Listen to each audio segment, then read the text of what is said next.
The moment is finally here. We are now in 2024, only 5 years away from the zombie shit, I wasn't supposed to talk about that.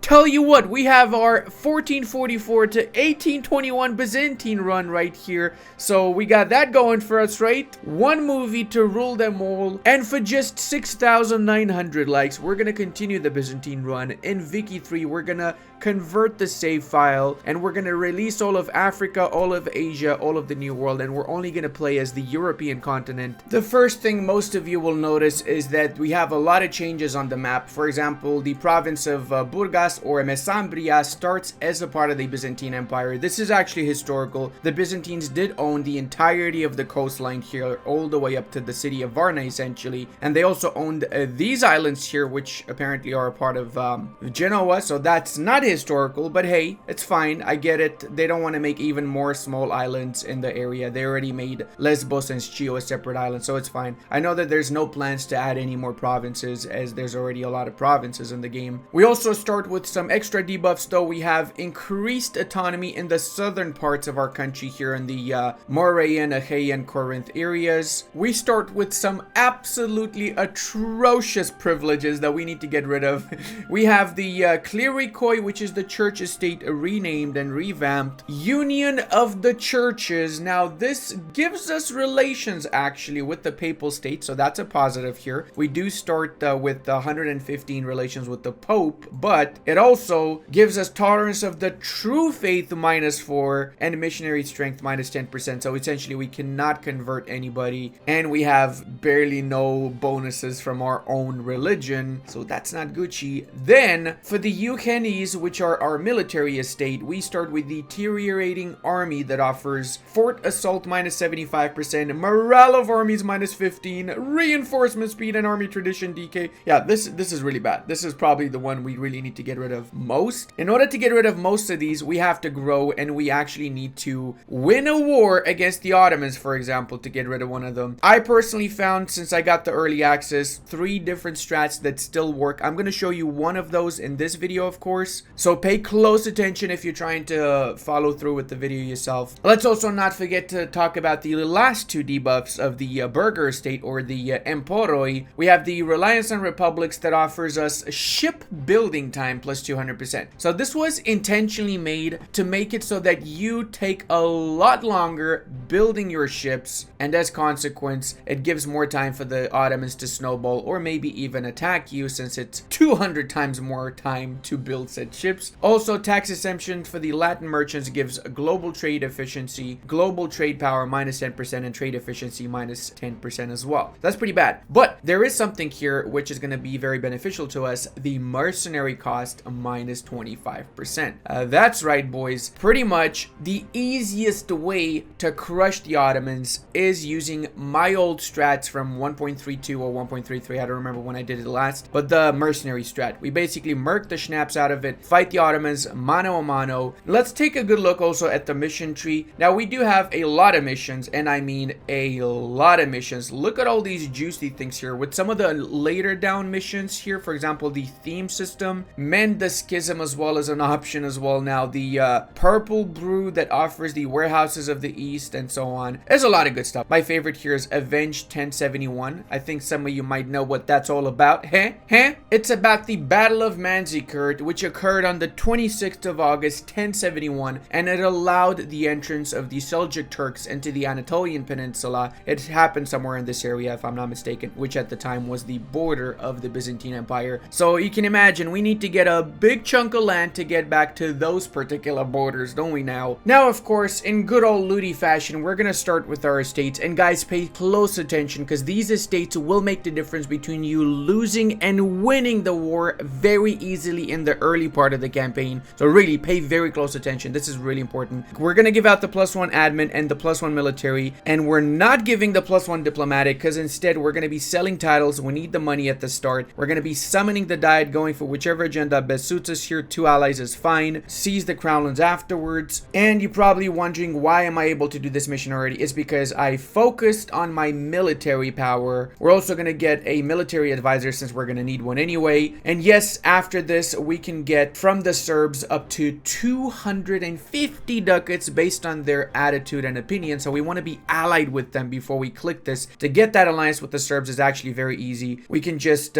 scornfully insult one of their rivals, so there you go, scornful insult. That's going to give us an extra 25 relations. We're going to get religious diplomats, boom shakalaka, and that gives us enough relations to get the alliance with them. So once we click this mission, we are potentially going to get up to 250 ducats. Those ducats with the sale of title ducats should be enough for the first phase of the campaign. We're also going to give some more privileges, of course, including supremacy over the crown. And for the first time ever in any of my videos, I'm giving this one out. I am that desperate. The Eugenes officer writes, this is going to allow me to recruit a general with 40 army tradition. This means that this Chad Lord can potentially have 2 or 3 siege pips, which will make the difference between losing or winning the war in the early part of the campaign. So it's all about how many times you're willing to alter for, if you know what I'm saying. Of course, let's also not forget about the increased levy, so we get the 26% national manpower modifier, and we're also going to be giving out here a few more privileges, including the Emporoi financial demand for the national tax and Emporoi force draft. This allows us to get the draft warship 1 early Karak for 0% the cost and 50% the time, so it's significantly faster than the other ships that we're going to be building. Now I'm also going to be sending a scornful insult to Florence because they are a rival of the Pope, so that brings me up to 140 relations. I just need to send the Pope a gift in a couple of days, and that should be enough to get the alliance with the Pope. Now the alliance with the Pope is really great because we get the impending doom mission if we have an alliance with the Pope when we finish this mission, and that's going to be very easy. We just need 2 allies and basically 100% force limit for our units. We're going to get a lot of permanent claims, but most importantly we get minus 15% mercenary cost for our Union of the Churches privilege. Plus, remember, we also get another minus 25% mercenary cost from the tax exemption from the Latin merchants. So we get 40% cheaper mercenaries from these 2 privileges that are technically debuffs. This is Paradox's way of secretly telling us that mercenaries is the main strat to win as the Byzantines. Otherwise, they wouldn't make it, so we can get 40% cheaper mercs. That is a massive freaking deal right there. Also, if we go over to our privilege and we hover over the reliance on the republics, this is a fine print here. If we get 50 relations with Venice or Genoa, we get minus 100 less penalties rather than plus 200. So the Genoese are probably the easiest to get those relations with, but then again, the Venetians are not too bad also. Unfortunately, they are rivals with the Pope, and I'm going to be getting an alliance with the Pope, so I guess my main 50 relations is going to have to be with the Genoese. Plus, lads, we can get 20 prestige from Patronage of the Arts because it's below 0 prestige because we send those 2 scornful insults, and as consequence we start with 15 prestige. We essentially start with more prestige than we did, and we also managed to scornfully insult 2 nations in the process, getting us 2 alliances, valuable alliances for that matter. But we're not done. We're also going to give the expansion of zealotry, which gives 5% morale of armies, negating by 5% the 15% that we start with as a debuff. There's more privileges that you can give out, like the clerical education and the other ones that are really good, but I'm gonna keep it like it is right now since I already have insanely high influence. 91 for the freaking nobility is huge because I need to take some crownlands from the Ottomans, and the less influence you have for the estates, the more crownlands you take in the war. Right now we have a lot of influence, so we're not going to take as much as we would otherwise, but we do need these privileges. As you can see, they make a massive difference in the campaign itself. Rival wise, whatever you can rival, it's up to you. I recommend not rivaling, if possible, the Genoese or the Venetians, because you might be able to use them in the future. It's a small chance, but better than no chance, right? And if possible, of course, rival Epirus, because we're going to be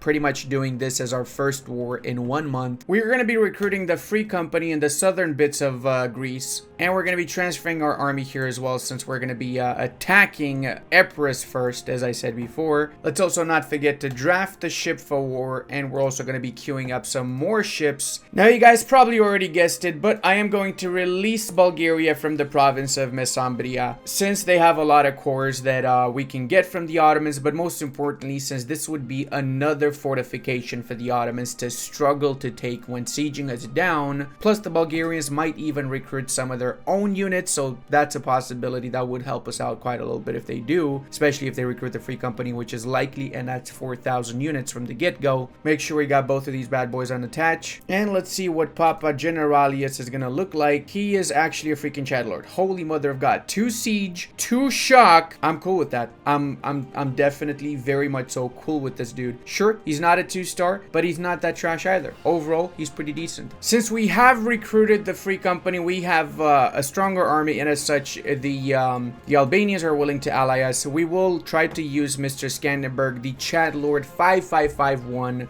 beast, in our wars against the Ottomans. And with that 1 Diplo rep extra, we can also do this mission, well, not mission, get this alliance with the Pope, which in turn means that we can do impending doom. So we essentially now have 2.59 morale of armies. We start with minus 15 from deteriorating armies, but because we gained quite a little bit of bonuses, we negate all of that, so we're back to square zero. It's as if we have no debuffs whenever we're fighting the Ottomans, militarily at least, no debuffs. Plus, we have 40% cheaper mercenaries, lads, so we're gonna recruit a ton more mercenary companies before we declare the war. Not just yet though. The war against Epirus, we don't need that many troops against them. They're fairly weak as it is. We do need more Diplo slots, so I'm gonna give out this privilege, Strong Duchies, to get the extra Diplo relation slots, and we don't go over our Diplo relation slots for the time being. And with the missions, look at all the claims we got, lads. Look at all these juicy claims right here. Alright, so defensive mentality. Let us ask the Serbians for help. Fingers crossed they give us the money, because I absolutely require the money more than anything else. Guys, we also have the Theodosian walls. We can repair these. It's going to cost 100 ducats, and it's going to take 1 year to upgrade. A max level 3 is going to give +1 fort level and defensiveness and garrison size. I will not use my money for this though. I need the money to fight against the Ottomans. After the first war with the Ottomans, sure, I will upgrade it, but I honestly think that it's not worth it wasting the money when you're going to need it for mercenaries as much as you will. Take note, we also increased our land force limit a little bit to 12 by releasing Bulgaria as a vassal, so definitely super worth doing that. We're also going to be vassalizing, of course, Epirus and taking the province of Arta, so they're just going to have the province of Cephalonia. We're doing it so we can use their fleets, essentially. I'm also going to send a scornful insult to the Ottomans because they're rivals with the Austrians, and Austria is likely going to ally us if we increase our relations with them. Right now, we're at 40 minus 64, so that's really not so bad overall. Come on, 3 days, don't ally anybody, please. Wait, what? Wait, we lost the humiliation? Oh, because we released Bulgaria. Actually, that's not a bad thing, because now we can rival the Ottomans. Boom, skibbity boom, babada bim bidi bidi dome. That's what humans say usually. It's a very human behavior right there, in case you're wondering. Now let's go schnappledoop them, shall we, lads? Oh, happy day. Oh, happy day when Epirus fail. I'm not going to destroy Epirus's fleet, but I'm going to try and get a hold of this so I can actually enforce my demands. And I can also take this fort a little bit faster by having the sea tile next to it. I'm going to do the same thing here. I'm going to get the naval school right so I can get a better admiral. Again, I don't normally go for these, but in this particular case, I kind of have to because I also don't want to waste my Diplo points. Now, we could cancel the privilege for the clergy, but I want to keep that alliance with the Pope, and most importantly, I also don't want to get bad relations with the Austrians, and I want to keep the mercenary cost reduction privilege for the initial war with the Ottomans. So unfortunately, we're going to have to survive. Oh wait, the Albanian, no, I wanted to ally them. No, I mean, we'll marry them. All right, we got the 200 ducats from the Serb. The easiest way to get that is by getting 150 relations with them. So that's fairly doable. You just got to get the alliance, got to get a royal marriage. You can even improve relations a bit, but not necessary. If you're really struggling, you can also just offer military access or something of the sorts, which is going to increase their relations by a lot more. I got the We Are Kin event, so that gave me an extra 50. Now let's go ahead and set up the Encourage Development Edict here so we can dev it up twice, and as such we can do the next mission, Hexamillion Wall. We can defy the Ottomans, reconstruct the wall, and the decision rebuild the Hexamillion Wall allows us to fortify the province of Corinth, or we can just focus on our capital and get 25% cheaper Theodosian walls. I'm going to go for the Hexamillion Wall personally because I think it's a really good spot to get this in. It is a highlands and it prevents access to the other two provinces to anybody here until they capture the province of Corinth. So it's a really well placed fortification in my opinion. Plus, now to get defense in debt, we just need 2 more mercenary companies or no mercenary companies and 100% land force limit. We either get 10% morale of armies as consequence if we go down the regular units path, or mercenary cost and discipline if we we go down the mercenary path. So considering we already have all of those bonuses for our mercenaries, of course we're gonna go for the mercenary path, making even cheaper by another 10% mercenaries and 5% mercenary discipline. But we do have to be very fast with this because unfortunately the Ottomans snowball insanely fast. Alternatively, we could also try and get the knights. I noticed they sometimes love to help me out. We would have to improve relations with them a little bit more, so let's do that, I guess, for now. My favorite part about the Hexamillion wall is that you also get local defender dice roll bonus +1, which is a huge deal, guys. I wish we had that for the Theodosian wall too, not just for this one. Actually, I just realized I canceled the ship in Corinth. I'm gonna need to get my mercenaries in Corinth, so I cannot keep that busy for the next 4 freaking years. Ooh, court factional influence total. Okay, I don't mind if I do. Come on, boys, you need to get it done, please. Oh man, these guys are raiding me now, for real. Probably should have gotten the alliance before they raided me, to be fair. Oh yes, please, why don't you just go 99%, okay? Why stay at 49% when you can do 99, right? Well, that's all, folks. We got Arda. We're gonna take the city of Arta ourselves because they do have our core over there, and we're going to vassalize what's left of them, force religion, of course, take all their money, take all their women, take all their schnapps, and that's about it. Alrighty, boys, that is one down the drain, a little bit more to go. We can do false despots now, which is gonna give us 75 diplo power because we vassalize them rather than fully annexing them, and we also gain permanent claims on the southern bit of the Italian peninsula and a core on Cephalonia, so when we can annex, we can fully annex in one go. I have to say I'm a little bit torn between either getting the morale of armies or getting the permanent claims and so on. I'd say that both of them are pretty decent. It's more of a matter of what you're more comfortable with, I guess, would be the case, right? And I absolutely messed up by not getting the Knights Alliance beforehand because I cannot get it anymore because I got bad relations with them because they raided. So yeah, it's gonna be impossible to get that straight access now. I'm gonna get 1 stability and I'm gonna start recruiting my mercenaries. We're gonna YOLO this, boys. We're actually gonna be freaking YOLOing this. Now the palace guards, which are a unique mercenary unit here, are pretty freaking overpowered if you ask me. Look at that general, 4341, and it's overall not too expensive to get them considering it's also a little bit bigger. It's 5 units rather than your usual 4. Holy mother of God, Haiduks. Whoa, whoa, whoa, whoa. Whoa, Haiduks have a 5 siege general. What? I think we got the gang. This is what I like to call the boys. We got the boys here, lads. We got the boys, okay? Look at the chattiest Maximus boys over there, and let's do the defense in debt, which offers us the mercenary cost reduction and discipline, so we're not gonna completely go bankrupt, at least not as fast as we would otherwise, right? All right, we got the 50 relations with the Genoese, so it's a lot less of a debuff now. We're building ships a little bit faster. Unfortunately, the ones we started building before are still gonna take the same amount of time. It doesn't lower the time that they have left anymore, which kind of sucks. I wish it did, but it doesn't. It's also not just in your Byzantium game, but in general a good idea to check neighboring nations that you might have a common enemy with. So for example here, the Ottomans of course want to kill everybody around them, but Karaman also hates their guts. Unfortunately, they are our rivals, so we cannot ally them. There's other nations though that we could ally, like Georgia, for example, that has vital interest in Chanik. So if we get an alliance with the Georgians, then more than likely, yep, there you go, we can call them in as long as we promise to give them a land. We're obviously not going to give any lands to anyone, but calling them in means that Akko Yunlu is going to focus on them rather than focusing on us, and then as such, maybe we can piece out Akko Yunlu by giving them some Georgian lands, or at least we can just distract Akko Yunlu from coming into the Balkan side, and we can do our thing here as consequence. The Poles managed to get the march over Moldova, so it's likely they will help us out in the second war against the Ottomans. I started improving relations with them. I'm also very close to getting that alliance with the Emperor of the HRE2, you know,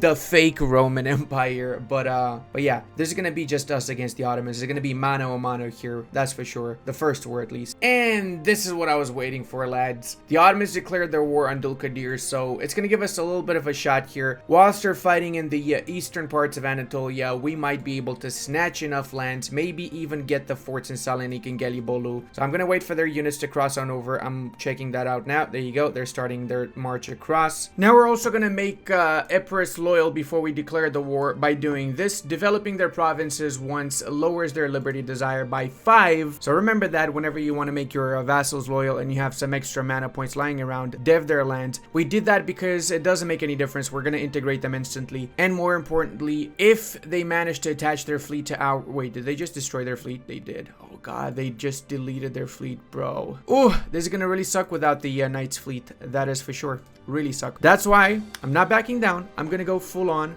Let's go, baby. Terhala, the war target. Calling everybody here. That was Volt, lads. That was Volt. Oh god, this is gonna be horrible, isn't it? Oh, we need good RNG. Please give me good RNG, please. I also did not ferry my troops over to Constantinople to take the fort in Gelibolu for a very important reason. If I'm not able to take Gelibolu in time and I cannot barrage the fort because I don't have enough ships, so I would be at the mercy of RNG. And if I don't get it in time, my entire army is going to get stack wiped because they cannot retreat anywhere except Constantinople. So this is a big gamble. I don't like to gamble. I'm going to take Selanik, and if all thing goes to schnapps, then I can retreat back to Moria, Ahea, get new mercenaries and so on, and they have to siege down Corinth to get to me, so I would technically be safe rather than get my entire army stack wiped. So that's why. That's literally why. Now I do fully expect the Ottomans to push me, so whenever that happens, I'm going to be ready for them. Oh, so here we get the option of removing this privilege, but again, we need it because of the mercenary cost, so we're gonna keep it, and we're gonna get the 100 ducats from it too. Why not? Might as well, right? We got campaign into Thessaly now too. Support the expedition is gonna give us 1 military mana for our leader, and is gonna convert the heir to a general 3-3-4-1 absolute Chad Lord, but we lose 150 military points, which is pretty much all of it, or we just get this without the penalty. We would lose out on 10 siege ability. I'm gonna go for this because I did get a pretty decent general from Estates Privilege, right? Looming Catastrophe. Well, that is pretty bad, isn't it?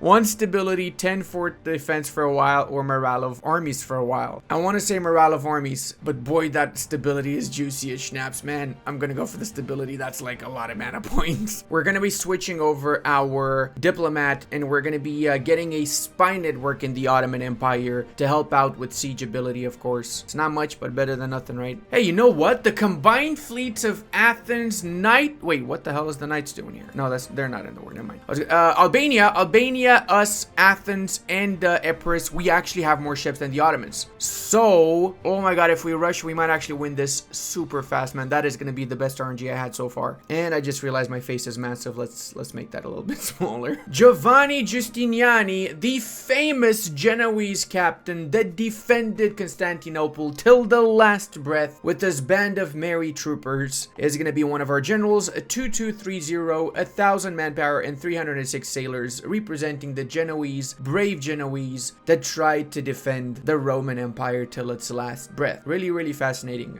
history about Giovanni. In fact, I would love to see Hollywood make a movie about that man, and you know, the whole time period would be a really cool movie, in my opinion. The fall of Constantinople. We don't have many movies about that particular period. I also love the fact that they're essentially busy going between either side of the crossing here, since they don't know what to do because they gotta fight on both sides. The AI is getting massively confused right now.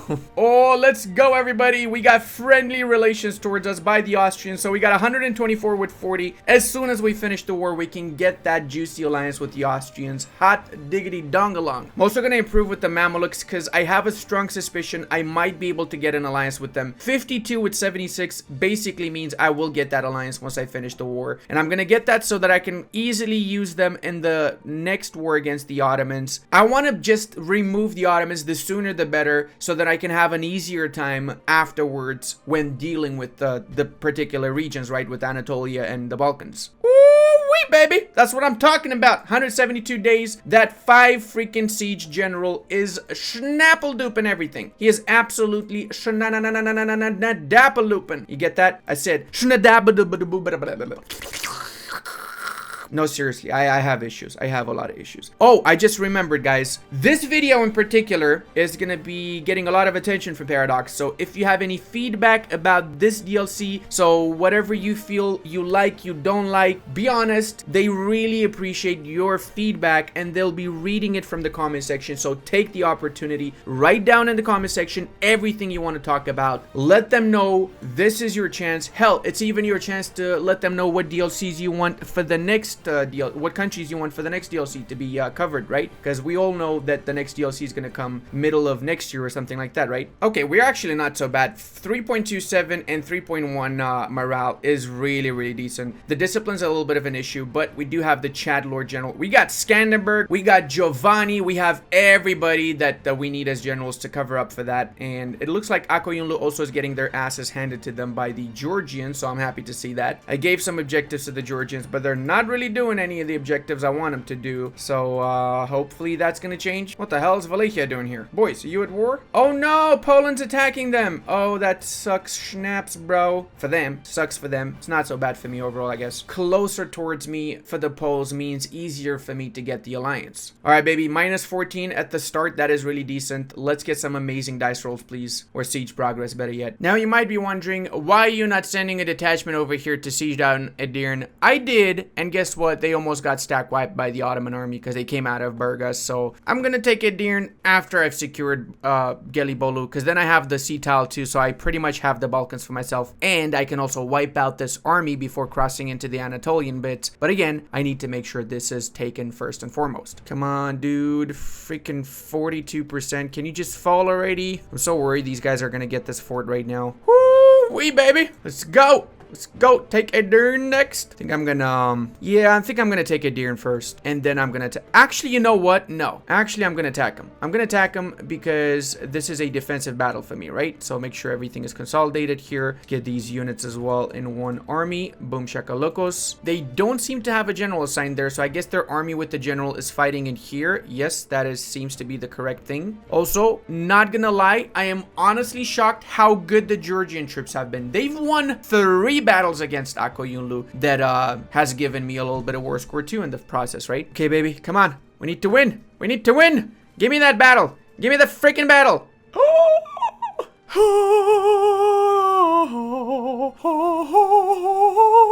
Okay, let's actually start pushing into Anatolia. How many troops they got? 14,000! I am so on fire right now. I am so on fire. Haiduks. Haiduks are the ones with the general, right? Yes, sir. I'm gonna leave the Haiduks and the Free Company behind to siege out. The rest of you bastards, march on over, and I mean march on over to Anatolia. Let's take it. It's ours. It's all ours. Oh, hey, after 1,000 years, we managed to get 1 galley. That is awesome, I guess. Yeah, it looks like they're about to finish their war here with Dulkadir, so I gotta keep an eye out for their army. 14,000 still their Ottoman troops, so we gotta be careful. I'm not gonna take it lightly, that is for sure. Oh man, if we get this, oh dude, we can essentially have removed the Ottomans, because we're gonna truce break. We're 100% gonna truce break. I don't give a schnaps. I'd rather take the AE hit and get rid of the Ottomans, in my opinion. That's the best choice right there. But yeah, as I was saying, we're likely gonna be able to get them out of the Balkans in the first 10 to 15 years, in my opinion. Dude, what is up with Georgia? They are on freaking fire, my man. And look at that juicy sprite they just got, all shiny and stuff, bro. I'm loving this. I'm genuinely loving this. We got some Western support. That's pretty cool. Georgia's just wiping out the Ottoman troops wherever they see them. That is amazing. Speaking of, let's actually do the exact same. Taking out their units whenever they just recruited them is also by far one of the best things ever, because it denies them the ability to recover their strength. And doing this the earlier, right, makes it for a much more easier game overall. Also, guys, I had a lot of trial runs for this, but this particular method that I'm using right now with the mercenaries, in every single one of my trial runs worked. So I have to say this is RNG proof, because there's no RNG.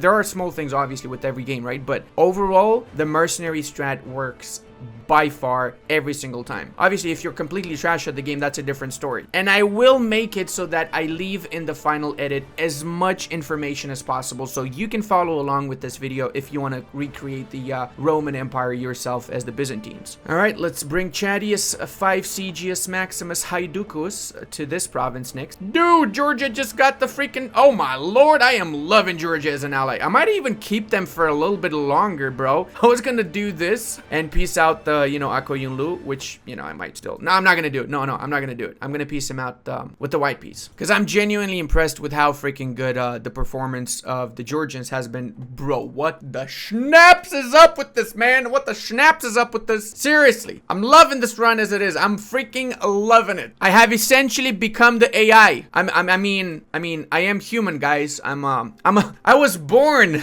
I was totally born, not spawned on the planet Shbobgadubs. I wasn't. No, that would be so silly. Imagine.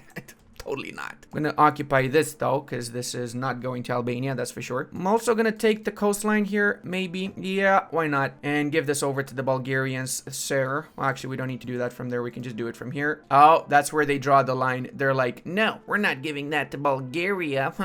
So it might seem like we're gonna need to continue the war. Spare no expenses, of course. Inflation is nothing compared to the magnificent reality of getting mana ponts. Mana ponts is the best ponts ever. All right, let's help siege this down a little bit faster, and let's bring our units here so we can siege this also down faster. 35% from 0%. Hot damn, that is, bro. I love 5 siege generals. They're literally the best thing ever. I mean, by comparison, this strat is so good that the Ottomans didn't even finish sieging down Dulkadir whilst we completely wiped out their entire freaking country. So I'm gonna go ahead and say this is the best strat for 1.36 King of Kings Byzantium. And you know what? I already feel a lot of small PP lords gonna be like, Ludi, this suspicious, bro. So I'm thinking to just make the save game available to everybody, not just patrons and channel members. And I just realized I'm not gonna give Tolchu. I'm actually gonna instead take this province for myself. Give Ohri to Bulgaria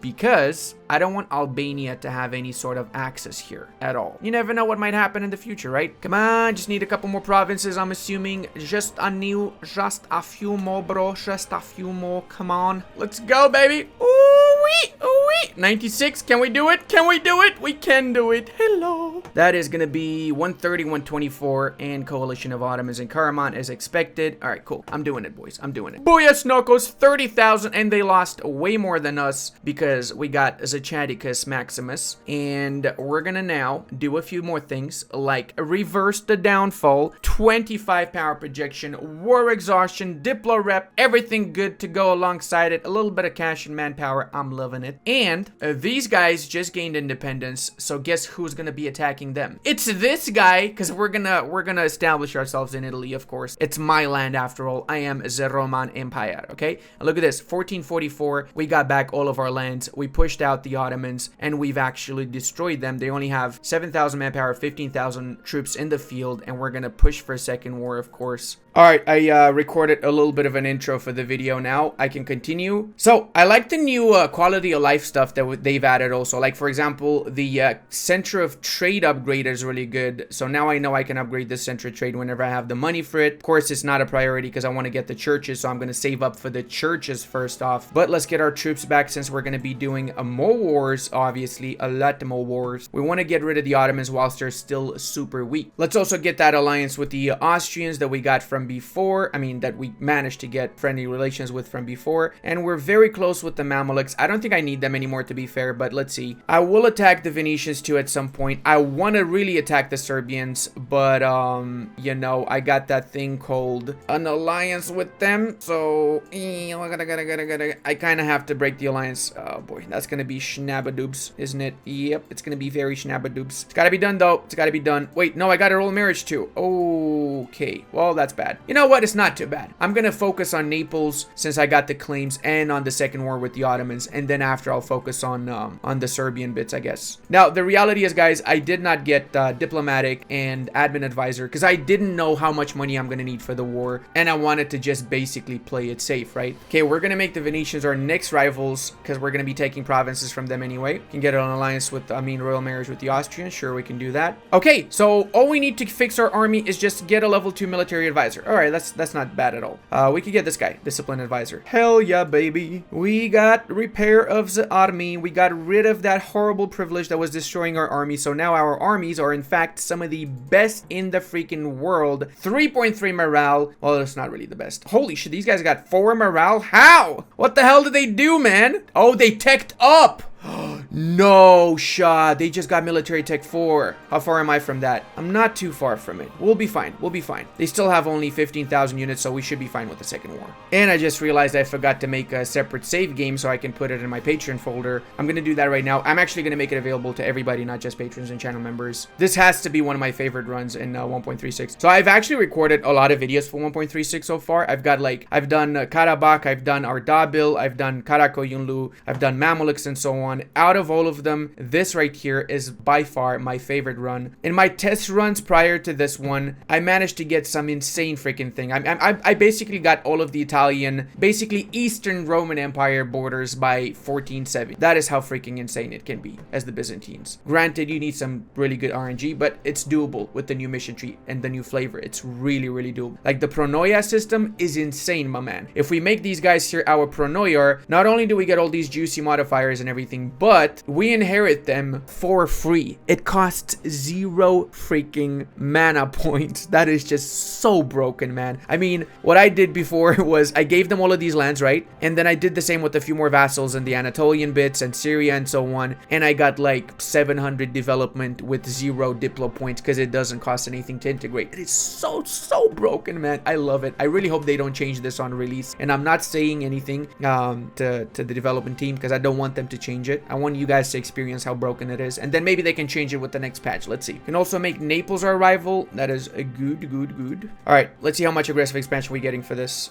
Declare war. Oh my god, 119. But that's mostly with the Anatolian nations, Tunis and so on. Not really anybody that I care about too much. Karakoyunlu is fairly done as well. 6,000 units is nothing really. All right, we managed to get some units by the border in the northern bits so we can quickly get a hold of the Balkan provinces. And let's go once more. Reconquest of Uskup. Arrivederci, Ottomanskos. Arrivederci, boys. Y'all gonna get schnappeldoop right now, lad. Y'all gonna get schnappeldoop. Because we use the Reconquest for our vassal, we're barely getting any aggressive expansion once more. So we'll be able to essentially get all of the Balkan provinces in just the first couple of years. Removing the Ottomans from there. And then even getting the provinces here. Almost all of them. Oh my god, I would have been so close to getting my second mission done. That would have been amazing. I think I'm not going to get all of that though, because I'm going to get a lot of aggressive expansion. So instead I'm just going to get the money. Since it's just me, I don't have any allies in this. And maybe, just so maybe, make them release some vassals here. Or just take Saruhan and Sugla. Why not? Think we can agree Sugla is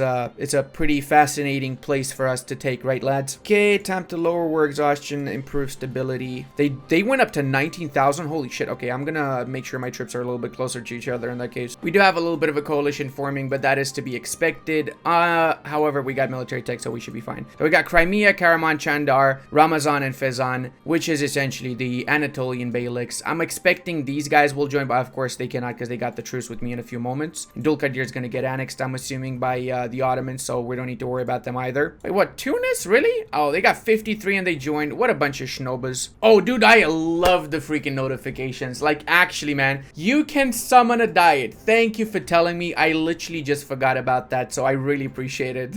And there you go. We can do this quickly here, and we can get better relations with our burghers. Buyashnokos, we went up to 38 loyalty. Amazing. And yes, in case you're wondering, we went up to 14% crownlands by taking the lands that we took from the Ottomans in the first war. And we haven't even had 5 years, so just now I would have been able to take the crownlands for the first time, but I gotta wait until the war is over. Nice try, Otta, bro. Nice try, but that's not gonna cut it, man. It is not gonna cut it whatsoever. Let's get our palace guards and everybody else back. Ottomans, cease paying tribute. We will demand 100 ducats from the Ottomans, or else we will release Orhan Çelebi and cause a pretender uprising. Or he's gonna stay in Constantinople and we get 50 diplo. Ooh, pretender uprising, you say? That does sound really juicy. But no, we need the diplo points, and I don't care about you pretenders because I'm gonna wipe you out very soon. Holy schnabbadobes, 21% please fall. We actually had quite a few forts that fell super fast in this run. Like a lot of forts that fell super fast in this run. 261 days. There you go. Exactly my freaking point right there, boys. I'm wondering if they changed something and then forts fall a lot faster, or maybe it's just a 5 5 siege guy that I had. Yeah, note to self, don't attack in Highlands, because we won that, but we lost a few units. All right, let's do something. So by giving Uskub directly like this to the Bulgarians, it's only 4 war score and 1.5 aggressive expansion. If I was to do it from here, it would be 7 war score, but this only applies to the, and more aggressive expansion, but this only applies to the war target.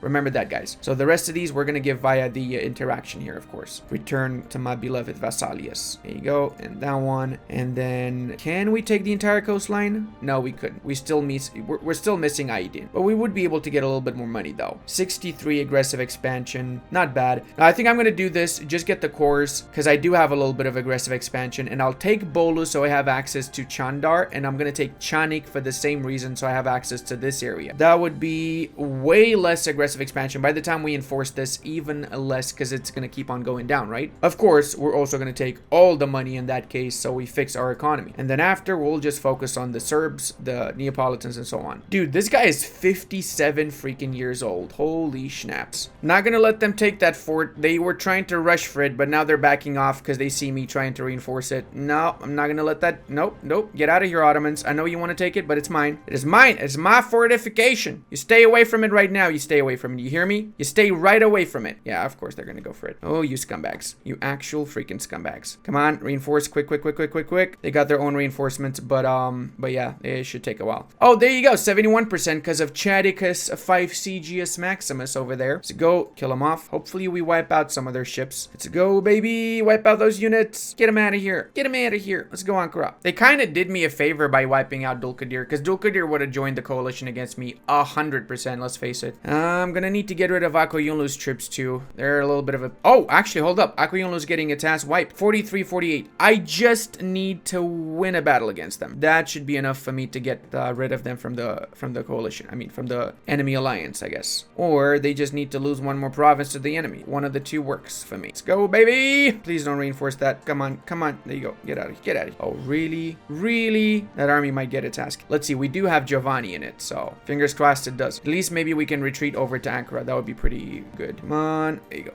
Retreat. Thank you very much. Consolidate. We need to hire more units right now. We don't have enough units, and we've wasted a lot of our mercenaries. Actually, let's do this. They seem like they might be willing to piece us out. They're not. 38-45. Come on, really? Dulkadir, Akoyunlu, whatever the schnaps, man. Get out of here, bro. What are you doing with your life, man? What are you actually doing with your life? What do you even do? Why are you even helping the Ottomans, bro? They're gonna wipe you out if you help them. That's what happened, okay? Trust freaking finally, man. Let's go before they take this freaking fortification. Can we do our peace deal, actually? Do we need to wait for any longer? I kind of just want to piece them out. 85 war score. You know what? 85 is better than nothing. I'm gonna do it now so I can focus on other stuff. And let's go ahead and go back home. We need to wipe out those rebel scum. And there you have it, boys. In just 7 freaking years, we completely exposed the Ottomans from the Balkans, and we got the entirety of their northern coastline. If that doesn't say amazing start, I don't know what does. We can do conquest of Bulgaria, or reconquest, better yet, of Bulgaria now. Boyasnokidoks. We get a general that gets an extra shock. What is that guy? We didn't get anybody. I got no general. What the hell are you talking about? Where's my general, bro? No? I got... Oh, is this the guy? Oh, it is. Theophilo saying... Wait, did Giovanni pass away? No. Can we get an F in the chat for Giovanni? Giovanni, my boy, literally made it so that we win most of the battles. He was the MVP of our campaign so far. Pay off that one loan that we got. And I could technically make Trebizond a Diplo vassal. I'm thinking to just annex them. Let's make these guys our pronoyer now. We can only have a limited amount of pronoyers, by the way, for obvious reasons. Otherwise, this is going to be massively abused. And we're going to placate them a little bit. Our leader is right now 58, so he's not going to be around for too much longer, if you know what I mean. Now, in order to inherit them, we need to also get this enacted. Retract right to inheritance. So we need to make sure they got below 15 liberty desire. So we're going to do this twice, and we're going to be developing maybe, or yeah, I guess developing would be the best option. Kind of sucks that I'm losing a little bit of mana points, but it's fine. There you go. So now we can do this. Wait for a few more days until 8th of November. In the meanwhile, we can use our mercenaries to get rid of our rebels, of course. Oh yeah, baby. Let's go. Let's go, baby. Ooh, wait, hey! Totally noises that humans do, by the way. I'm not an alien, I promise. Liver desire is above 15. What? Oh, again? Bro, developed that since that is a copper mine. There you go. Now they're super pissed with us, but it's fine because they still have really good relations because we gave them back all of their lands. And of course, we're gonna get a swarm of rebels. Not to worry though. Fighting rebels is what we're really good at here in the Byzantine Empire. It's like what we mostly do all day. Take note, at the start of the campaign, you're only gonna get one pronoyer slot, only one, but then we get more slots unlocked as we progress in the campaign, so it's just gonna scale massively, boys. It's gonna be redonkulous. Trust me when I tell you, it's a redonkulous. Get 0 stability, beautiful. That is the most stability the Byzantines ever had, by the way. And it seems like Renaissance happened a little bit late, but better than nothing. Now with the new update and DLC, we can also ask for knowledge sharing as long as we, we get the relations and so on with them. We might get it, but in this case, it's not gonna happen. We could call in the Pope in this war. Hell yeah. Okay, so here's the plan then. The plan is we're gonna move our units to the Papal lands, ask for military access, and we're gonna attack them from the Papal lands and take our lands from Neapolitans. To also lower the autonomy wherever we can, and it seems like we can seize Crown lands. Gonna get some more rebels, but we went up to 20% Crown lands in 1452 with the mana privileges already given out. We don't have all three though. I forgot this one. We don't have it, so we got to get that one as well. And we also got to get rid of Latin favoritism and integrate Galata. So we need to get a little bit more monthly income from trade, which is not so hard to do. And seeing as I only have 2 points difference here, 49-51, I will be able to diplo-vassalize Trebizond, so I'm going to do that right now. It's better than getting the aggressive expansion, and it's also easier. Having them as a vassal at the start means I get a level 3 fortification here in the mountains of Trebizond, protecting my eastern flank essentially from any would-be invaders. Explain to me how the Ottomans that just lost the war against me is attacking Karaman. I mean, what the hell, man? Where's the logic in this? What the hell, Ottomans? You're supposed to be collapsing right now, not still be strong, you bastards. Oh, I actually forgot about the new Roman Tactica boarding policy that offers us galley combat ability. This would have been really good at the start of the campaign, to be honest. Completely forgot about it, to be fair. But it's fine. It was definitely not needed. Unlike admin points, which are definitely in need. Alright, so let's see. How old is the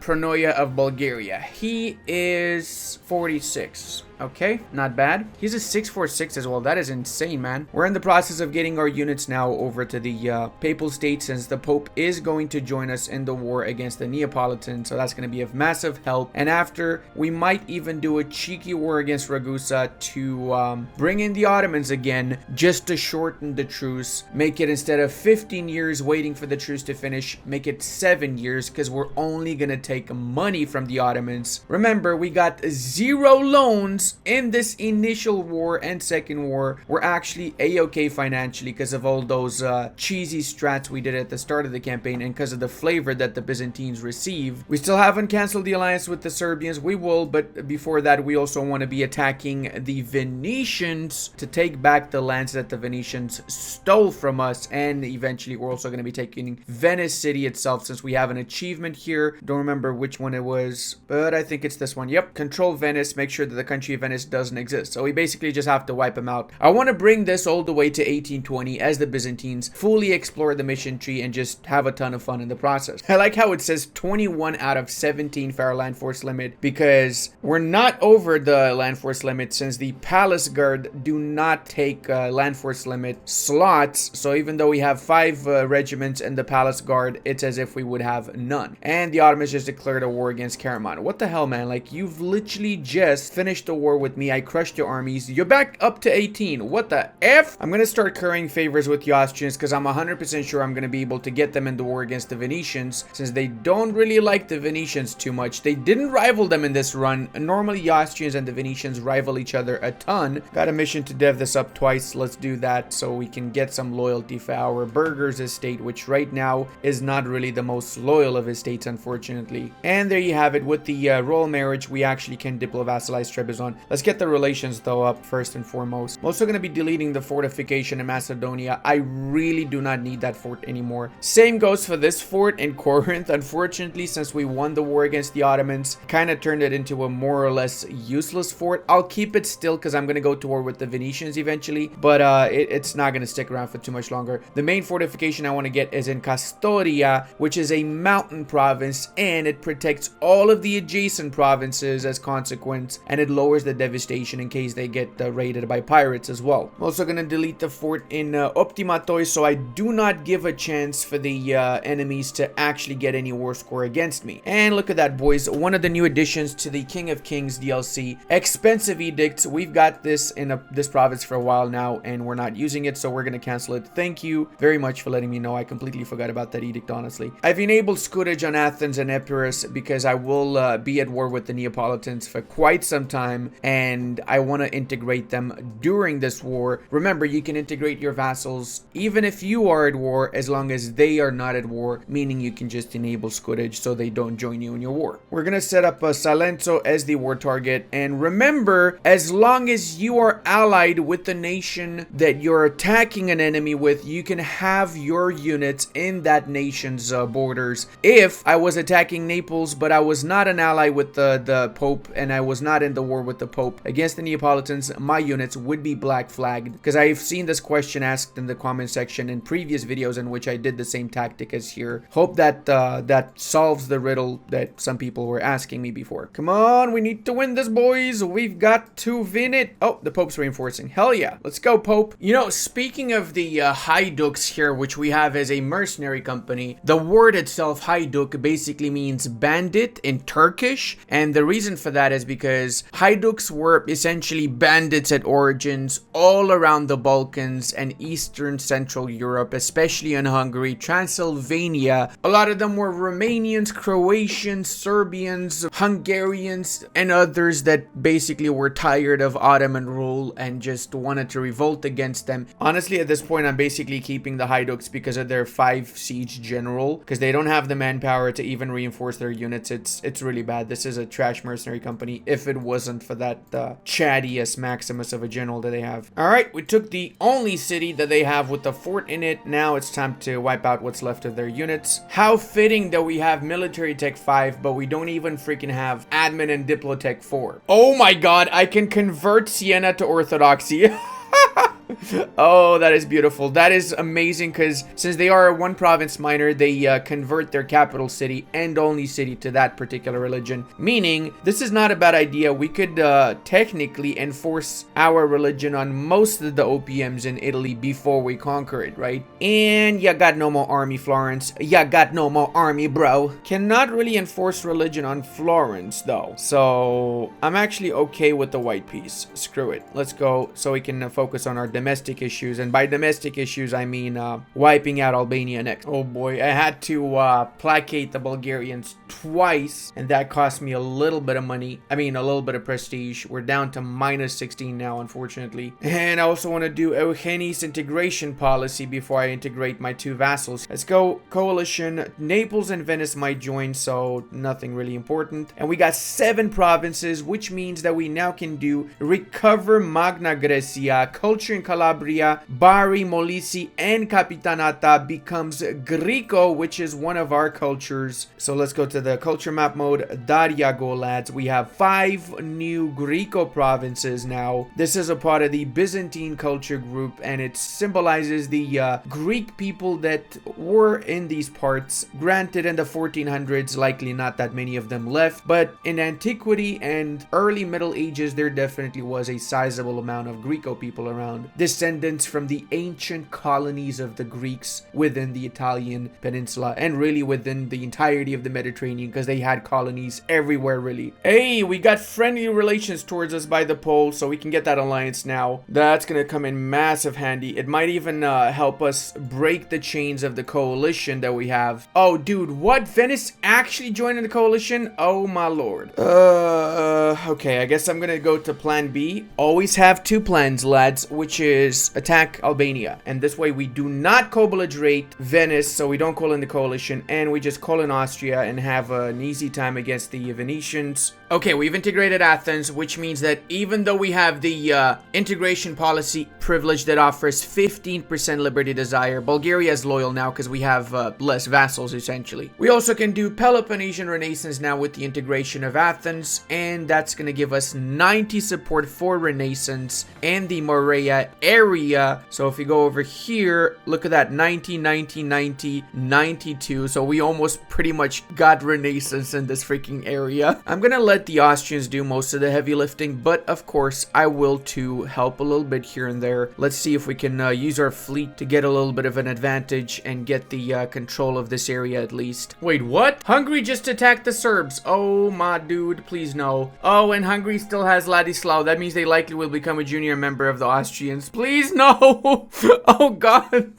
Please become a junior member of the Austrians before you do the peace deal. We just lost the strong duchies and nobility integration policy because we integrated both of the vassals. Yep, so apparently Pronoias do not maintain the strong duchies and nobility integration policy. I don't know how, but somehow we ended up with more ships than the Venetians. Or not more than the Venetians, but a lot of ships. I know I integrated like 10 of these from my Epirus and my Athens vassal. What about the rest? Did we get those from Albania when we won the battles, I guess? Hopefully we get this fort and then we have easy access to the city of Venice itself. How is this war taking so long for the Hungarians, man? They haven't even fully enforced on the Serbs yet. Oh, I see. It's because the war is actually against the Bosnians. Fair enough, and they haven't taken the capital of Bosnia yet. Alright boys, we can do reform the Pronoia system. It's gonna allow us to create client states, and we can have +2 more Pronoiars. Obviously, we're gonna go for that. These are the most overpowered type of subject so far, since, you know, you don't need to spend any diplo points to integrate them. That's pretty strong in my opinion. I agree, violence doesn't solve anything, but it's gonna solve the whole who's got a bigger fleet question. Where are you trying to go, Venice? I'm not gonna let you go there, okay? That is not allowed. You didn't get the permit yet. Now that we have the icon, we can do this mission, Church in Distress. If we give out religious culture privilege before we do the mission though, we get back our crownlands from the clericoi, so we go back to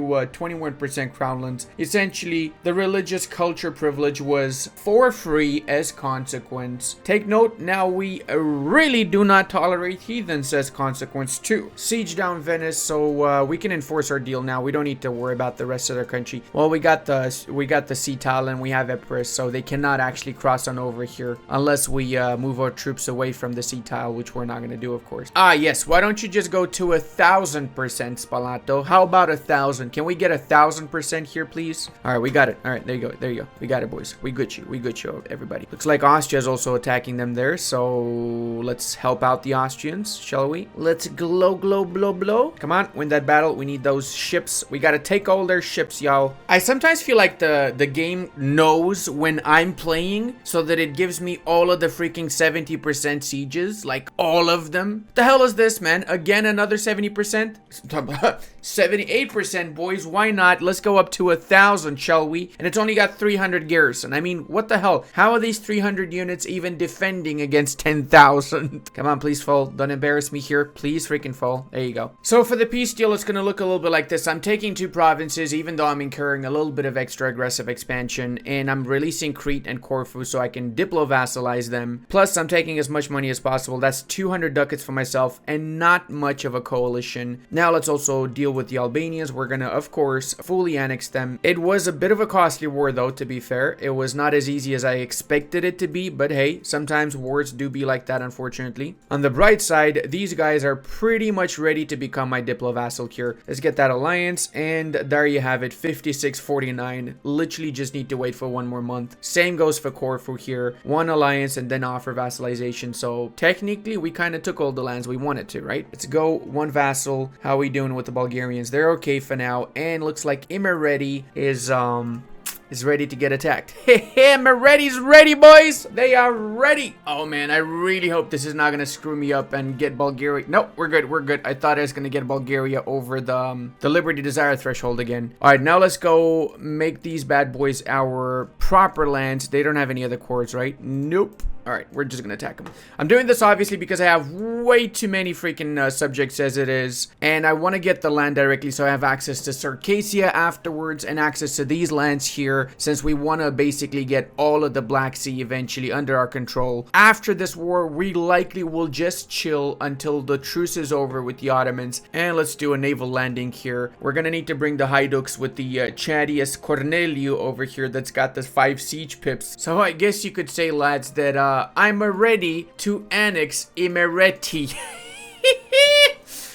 Damn, I'm ready to be a dad. Finally, oh my god, the House of Shkababadabos here just decided they want to be in charge. Okay, cool. We're gonna have to deal with said pretenders. Hey, our air is actually not so bad. 443 is decent. Did I? Oh god. Yeah, okay. Should have paid a little bit of attention there. Now we lost a few more troops that I'm comfortable with losing. At least we get to wipe out the pretenders. And we're ready for the war with the knights that I was talking about earlier. I'm gonna be disbanding the Free Company though, and the Palace Guard, because they don't have enough manpower, so they're not really as useful to me anymore. Instead, I'm gonna get some regular units because I have a ton of manpower right now. So also finish lowering the autonomy wherever we can lower it. And of course, by the time we get to attack the knights, that they allied everybody. They joined the freaking Venetian Trade League here, so now we gotta call in Austria once more to help us deal with this little situation. And Serbia, for that matter, why not? I feel like Serbia can deal with Bosnia over here very, very easily. Let's get the show on the roll, shall we, boys? We've also developed our provinces a tad bit so we can do the Tarnish Reputation mission. Essentially, it's going to make it easier to get rid of the deteriorating army privilege, which we got rid of very easily by doing my strat, you know, the one in the first video. So this mission is kind of irrelevant as consequence now. The unenlightened mob of Poland is asking us for renaissance. I like the way that they say this. Unenlightened mob of Poland. That is a accurate description, I guess. I don't know. I didn't say it. Paradox did, okay? They wrote that. Now we're starting to catch up with our mana generation, though. Compared to before, it's a little bit better, boys. We had a tough time with mana before this. I've truly just expanded my fleet by essentially capturing every single ship I've been fighting against. Time to just chill now. For real, just chill now, okay? We're gonna just take Cyprus and Rhodos, and that's it. No more wars for 2 more years. Hey, for me, that's actually a ton of freaking peace. Hey, Mantova, you said you want some orthodoxy? What the schnapps? We got 50,000 Austrians and whatever the schnapps else here helping us out. Okay. Bro, I was gonna vassalize Bosnia, but these bastards got it. Oh, you kidding me now? Well, at least I can enforce religion on them. That's something, I guess. Anti-unionist revolts. This is because of the privilege that we have that gives us the relations with the Catholics. All right, we're getting a little bit of help from the Austrians to get rid of our separatists here, or or better yet, the religious rebels, really. These are the separatists, on the other hand. We got all sorts of rebellions around our country, lads. In true Byzantine fashion, I don't think there's ever been in history another empire that's had as many revolts as the Byzantine empires had. Like, every other freaking second, there was another rebellion from a would-be new leader of the country, you know? Or some just disgruntled McDonald's employees, you know? That happened historically, of course. Now, with Cyprus here, we have gotten a little bit closer to the Holy Land, so we can get our claims on the Mamluks now for whenever we're ready for that. Cancel the core of the Knights. They don't need it anymore. We're gonna also get rid of both of these fortifications in Cyprus and in Rhodos once we've lowered the devastation to 0, because having a fort lowers the devastation tenfold compared to not having or not being in the zone of control of a fort. Unfortunately, the Muscovites also rivaled us, so instead of just getting the alliance, I either have to get more provinces than the Muscovites or win a war against them, whatever the case, in order to do the next mission here, curb Russian autocephaly. So I think getting more dev is probably the best way, since we're going to be integrating Bulgaria anytime now. Their leader is fairly old, so when he dies, we should technically be automatically integrating it, right? Hey, once more the notification notification that I can seize lands saves me because I would have forgotten about it. I wish they added this like a freaking year ago. All right, we've broken the alliance with the Serbs so we can attack them after the war with the Ottomans. And I'm going to get a few more units here. I'm going to hire the Free Company so we have enough troops in the war with the Ottomans. They right now have military tech 6. We only have 5, but we're close to getting 6. So we're going to have to be a little bit careful at the start of the war. But they only have 16,000 units, so it should be okay. Even with the extra artillery and everything that they have, we will be crushing them. Set up our war target for Saruhan, which is the closest to us. Fortunately, we cannot call anybody in here because the Ottomans have a little bit of debt and the Poles like the Ottomans for some reason. So we're going to have a serious chat with the Poles after this war is done. We can also integrate Galata now. That's going to lose the modifier Genoese colony in Galata, which right now that particular modifier gives us -5 trade power and -75% trade power as well. So that's a pretty bad modifier. There you go. We can also get rid of Latin favoritism in a while. We just need to get 2 more ducats from trade, and that's going to happen during this war because we're going to occupy what provinces in the Constantinople node we don't already have because they're a part of the Ottomans for now. Orhan's retinue we can get for a few years defensiveness or manpower. Hell yeah, I'm getting the manpower, boyos. Oh, we can now call to arms the Pope. Sure. Can I call to arms the Poles too, maybe? No, apparently not. Damn. I could, however, barrage this, but I'm not going to waste my mana points because I need to get military tech 6. And I just saw the Bulgarian army get stack wiped by the Ottomans. That was painful to watch. I'm going to make them reduce their opinion of the Ottomans. Maybe with said reduced opinion, they would be a little bit more willing to join in my war against them. There you go. They are, boys. Let's go, baby. Oh, this is perfect. 27 rebels gonna be fighting against the mighty Ottoman army. Oh god, did they actually just win against the rebels? Brother, come on, come on. Tell you what the rebels couldn't finish, we're gonna finish ourselves. And that right there, my boys, is the entirety of the Ottoman army. We've essentially destroyed them, fully destroyed them. So now it's just a case of carpet sieging the rest. Look at that. 0 units, boys, 0 units. That is, of course, because we blocked the street so they could not retreat after they lost the battle. That's why I let them siege down Constantinople in the first place. Huzzah, lads! The king of Bulgaria passed away. As such, we've integrated all of Bulgaria for ourselves. Let's make these full cores, of course. That's what I'm saying, lads. The Pronoyas are insanely overpowered. It would have taken me at least 10 to 12 years to integrate all of that land otherwise, you know. Finally, we have the ability to build churches. Let's go ahead and build a couple of these bad boys so we can get rid of the union of the churches, and as such we can stop this particular event from keep on triggering. Again, if my initial leader would have died a lot sooner, we wouldn't have this event at all now because we wouldn't have the privilege if I had the admin points. But sometimes RNG giveth, RNG taketh away. You just got to manage your games. Every game is different and you just got to make the most out of it, right? Since the Tunisian entire army is over in Georgia sieging lands, I'm gonna siege Tunis city out, and then I have enough war score to piece them out, so I don't need to worry about having to fight with their units. Every time I see the province of Ichel, I think of that song, Ichel, Ichel, baby, da da da da da da. I don't know what the song really is called, but it starts with the Ichel, right? Okay, fingers crossed we have enough to get a white piece. 46% war score. We should have enough after the battle's over in the sea tile. Okay, let's check now. Refresh yes. We do have 65-33. We can even get some money from them. I think I could have even gotten war reps, but it's okay. Don't need to push it. Let's go. Get back home, please. And check it out. Mamluks left the coalition. That means everybody is gonna leave the coalition too now. Oh my god, this freaking rebellious gang. I'm pretty sure this is a bug. I hope they fix this by the time the full release comes around, because I've had anti-unionist rebellions 8 times in like a year. That's not fucking normal, bro. This gotta be a bug, right? It has to be a bug. That's gonna get fixed, right? It is gonna get fixed, right, boys? It is. Copium von Hopium. Wait, I got 4.5 army tradition for that shit? What? I'm literally farming army tradition by killing off these anti-unionist rebels here.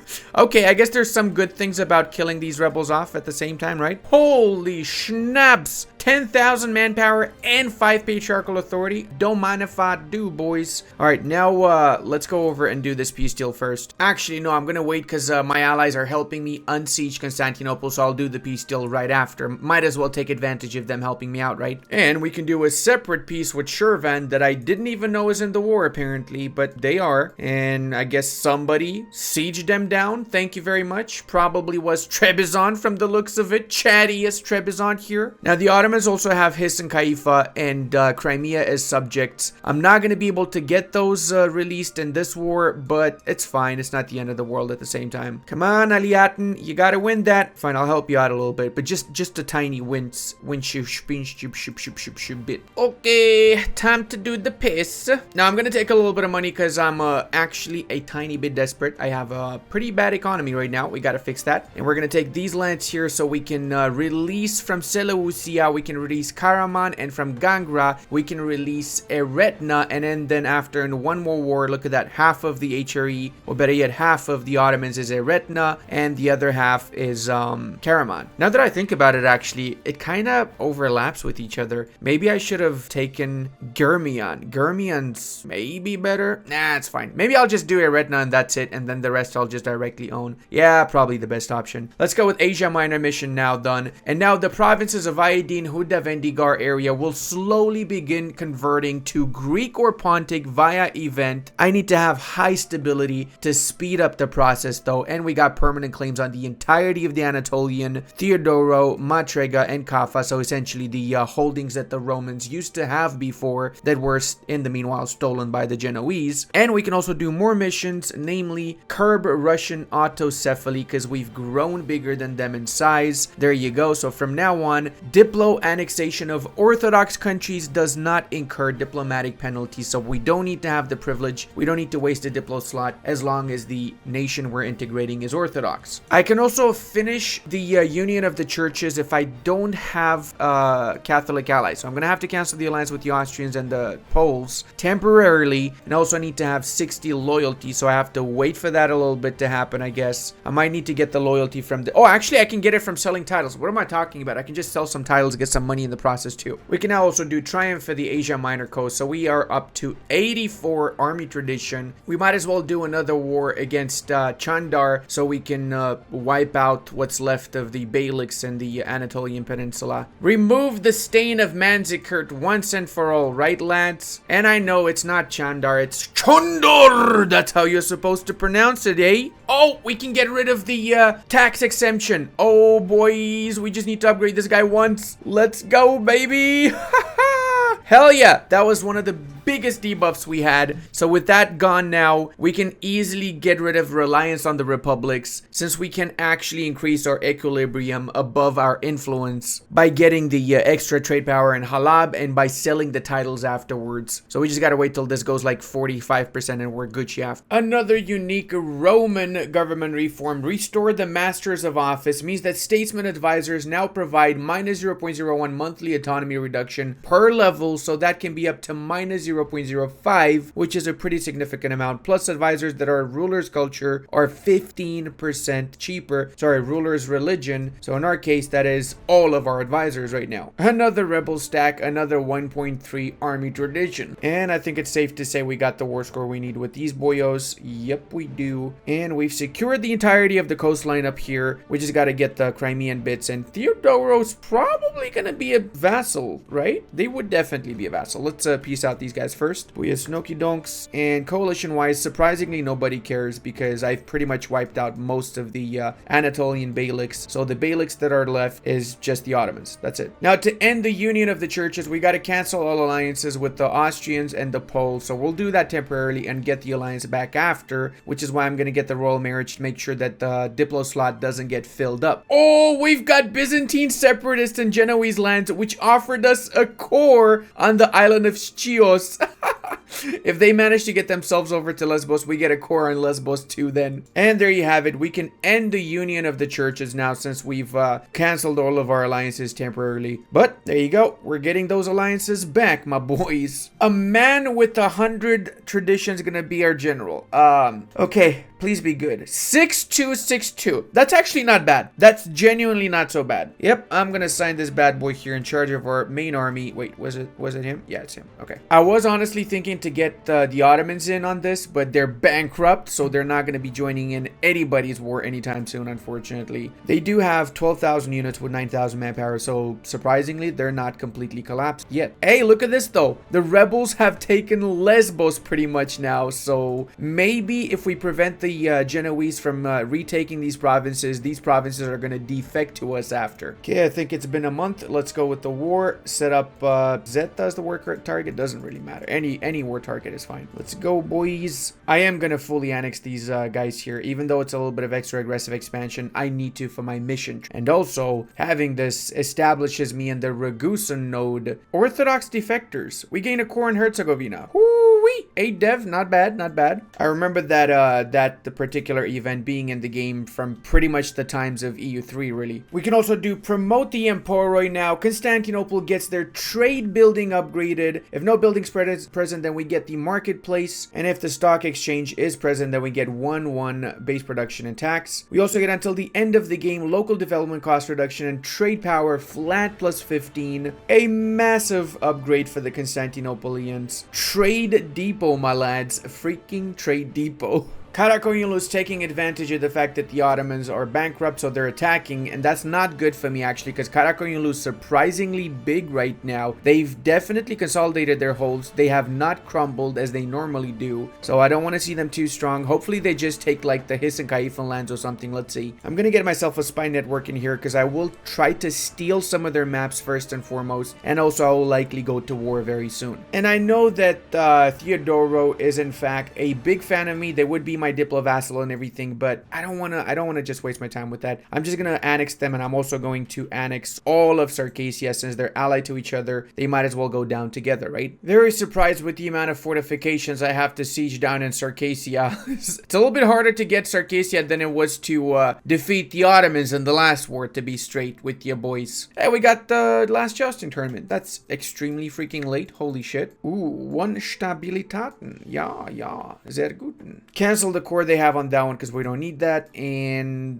arrivederci, Circassia. It was great knowing you. Now let's go ahead and wipe out these rebels scumbag. And let's also get Theodoro for that matter. We got another mission we can do once we've gotten Theodoro and Trebizond integrated. Well, better yet, once they don't exist anymore, essentially. Which is also why I chose not to vassalize Theodoro. Looks like these guys want a white peace because we've been at war for a while. And they haven't made much progress, have they? We've basically already taken the capital of the Venetians. Oh boys, we just got access to the Cossacks estates because we are an Eastern Orthodox nation and we've got steppe provinces, so those are the requirements to get the Cossacks. We will establish the Cossacks regiments, but not just yet because we did lose some crownlands from getting said Cossacks. We're gonna have to get our crownlands back up a little bit. We can also get a little bit of money now from the Pope since we've wiped out their entire army, so they're a little bit upset, I guess. And we can also do this peace deal since the Pope was the only ally that Ragusa had. Now, check it out, boys, with the Funk So brother. We do have 72 overextension, though. Ooh, maybe I should chill for a while. But all that being said, we do need to continue our expansion, so let's go with the expansion into Tunis. I need to take back my Tunisian holdings, because let's face it, this is rightful Byzantine clay. Remember how Chadius Maximus Belisarius destroyed the Vandal hordes in North Africa and re-established Roman rule before heading back and re-establishing Roman rule in the Italian peninsula? Well, we're gonna step in the footsteps of Belisarius,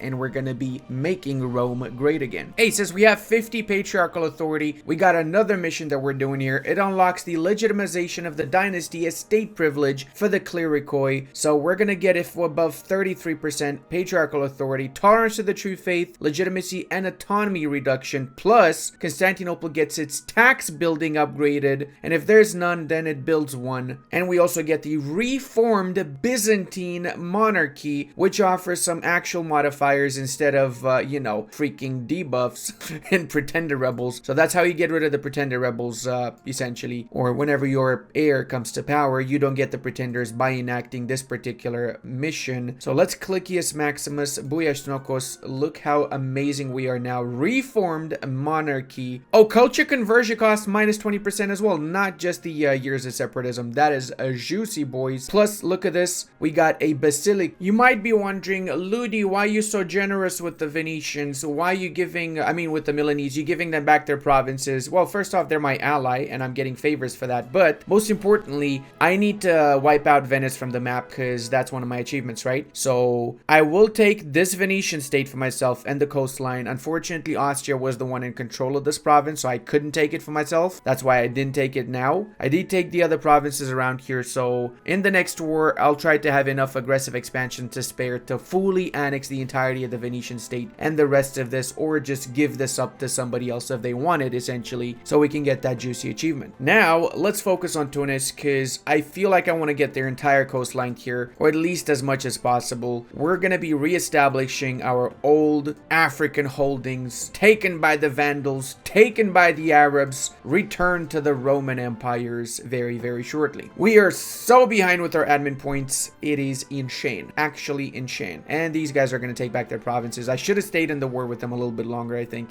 It's fine. I know every single thing in my body is telling me to chill right now, since I need to get rid of that overextension and I need the technology upgrade, but I really want to attack these guys and take at least Erzurum, Erzincan, so I can hold off the Karakoyunlus and, well, basically prevent anybody from going into Anatolia. I will wait though until they finish their war with the Ottomans just to see the outcome. They are starting to lose. I'm guessing the Ottomans are no longer bankrupt then, but still the Ottomans have way less units than the Karakoyunlus have. Oh wait, I forgot I'm at war with the Tunisians. I should probably finish this war first and foremost.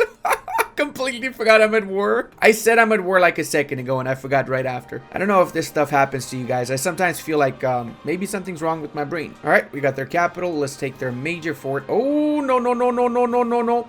Please tell me we're going to win that. Okay, what the hell is going on? 3.4 morale against my 4. What the hell, Tunis? What have you been doing, brother? You haven't been working at all on your armies, have you? Hey, we got faceting in Constantinople. Holy shit, this city is actually the most insane city in the entirety of the game right now. Look at the amount of modifiers we have here, lads. That is just ridiculous. Okay, also the Mamluks attacked the Ottomans like jackals, I would say. So now, let's see what happens. Who's gonna take what? Because I'm not gonna let them take shit, and I'm also gonna attack the Ottomans. I mean the Mamluks right after. I don't want them to have 41,000 units just walking around like they own the place, because that is not how it works, okay? And I'm gonna take one province to release Syria, and then I'm also gonna take the coastline here, plus money. I'll take a lot of money. We're close to coring most of this. Once that happens, we're gonna just take a big chunk out of the Tunisians too. All right, guys, we can also do the theme system now, because we got the manpower level at 80%, 25,000 units or more, and so on. It means we unlock the theme system government reform, which gives us state maintenance, manpower from primary and accepted culture provinces, and strengthen the land rights now, makes it so it doesn't cost maximum absolutism, as well as it provides 10% land force limit and government reform progress plus 100. So we pretty much secured the next reform progress. And now pay close attention, guys. We got two previews for the mission branch. Number one here for the centralized version, and number two for the decentralized version. The first one, we got Varangian Guard, which allows us to hire the Varangians as a mercenary unit, control over the Pronoias as long as we have 2 of them, Liberty Desire less than 5, and at least 6 generals. We can get 5% crownlands whenever we integrate Pronoia. They can give 3 yearly army tradition and 5 discipline, or they automatically become non-hereditary by default when you establish them, so you don't need to struggle with their Liberty Desire. Reform the Themata also is pretty easy to do, actually. It's gonna give us a lot of government reform progress, up to 100 maximum, and until the end of the game, fire damage and maintenance modifier. Okay, that's pretty good. How about this one? Foreign officers here, as long as we get mercenaries. So this is basically focused on mercenaries, essentially. Gives us some temporary bonuses as well as mercenary cost per level advisor. Pronoia rights, same requirements, different bonuses.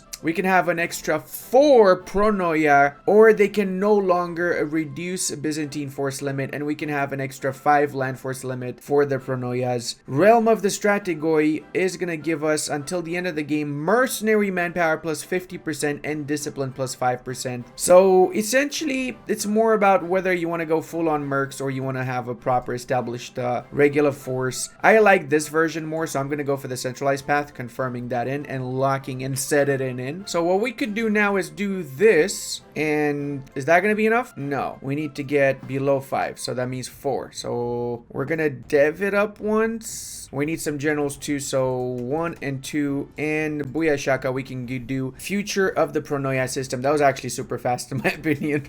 Kind of a little bit of an exploit. It's not really an exploit, but exploit-ish, let's say. We did lose prestige and everything, so we didn't exploit nothing. Alright. Now, what are we gonna go for here? Are they gonna be non-hereditary by default? Are they gonna give us 5 crownlands whenever we inherit them? Do we care about what they gain? I don't think we care about the last two. So the question is, do we make them non-hereditary or get the crownlands? I like both, but I'm gonna make them non-hereditary by default, since I don't want to struggle with, you know, the liberty desire and all that schnapps. In my opinion, it's not worth it. Hey, we actually got a lot of reform progress from that. What? I didn't even realize we get that. Okay, apparently we did. We got Jerba too, so we can get all the provinces we want. We couldn't before because we needed the fort in Jerba. There you go. It's a little bit of aggressive expansion actually, now that I think about it. But I mean, what is the game if not an aggressive expansion slog at the end of the day, right? And we're back to 89% overextension. Oh my lord. Brother, I need to calm down for a second here and smell the daisies, as they say. We're gonna be just us against the Mamelukes, unfortunately. We cannot call in any of our friendos, but we'll be fine. We are, after all, the great Eastern Roman Empire, aren't we, lads? We're gonna get, for our Eretnan vassal, 2 provinces that they took from the Ottomans, and then the rest will take in a couple of years when the truce is over with the Ottomans from the Ottomans. I am gonna try and hunt down their ships, so at least I get naval supremacy in this war. I mean, it's not gonna make any difference in the war itself, but I'm doing it so that I can destroy their trade fleet also, so after the war, I get a lot more trade power in the Mediterranean than they get. Oh, Trebizond got integrated, so now we can do the Princes of Lazis. Trebizond is gonna get its upgraded center of trade. Until the end of the game, we also get cost of advisor with ruler's culture and legitimacy, as well as 25 power projection, so that's pretty decent. Essentially, what this means is that we got 30% cheaper advisors now, or 25? I'm not really good at math, so obviously. But hey, we also got all of these permanent claims right over here that we're gonna use against Karakoyunlu very soon. Okay, we're gonna steal the Arabian maps from Fezzan so we can see what the F is actually going on in Arabia right now. Hey, you weren't kidding about these provinces turning slowly Greek. We got a couple more right now in Optimatoy and Opsikion that turned Greek just now. Which begs the question, what happened to the Turkish people?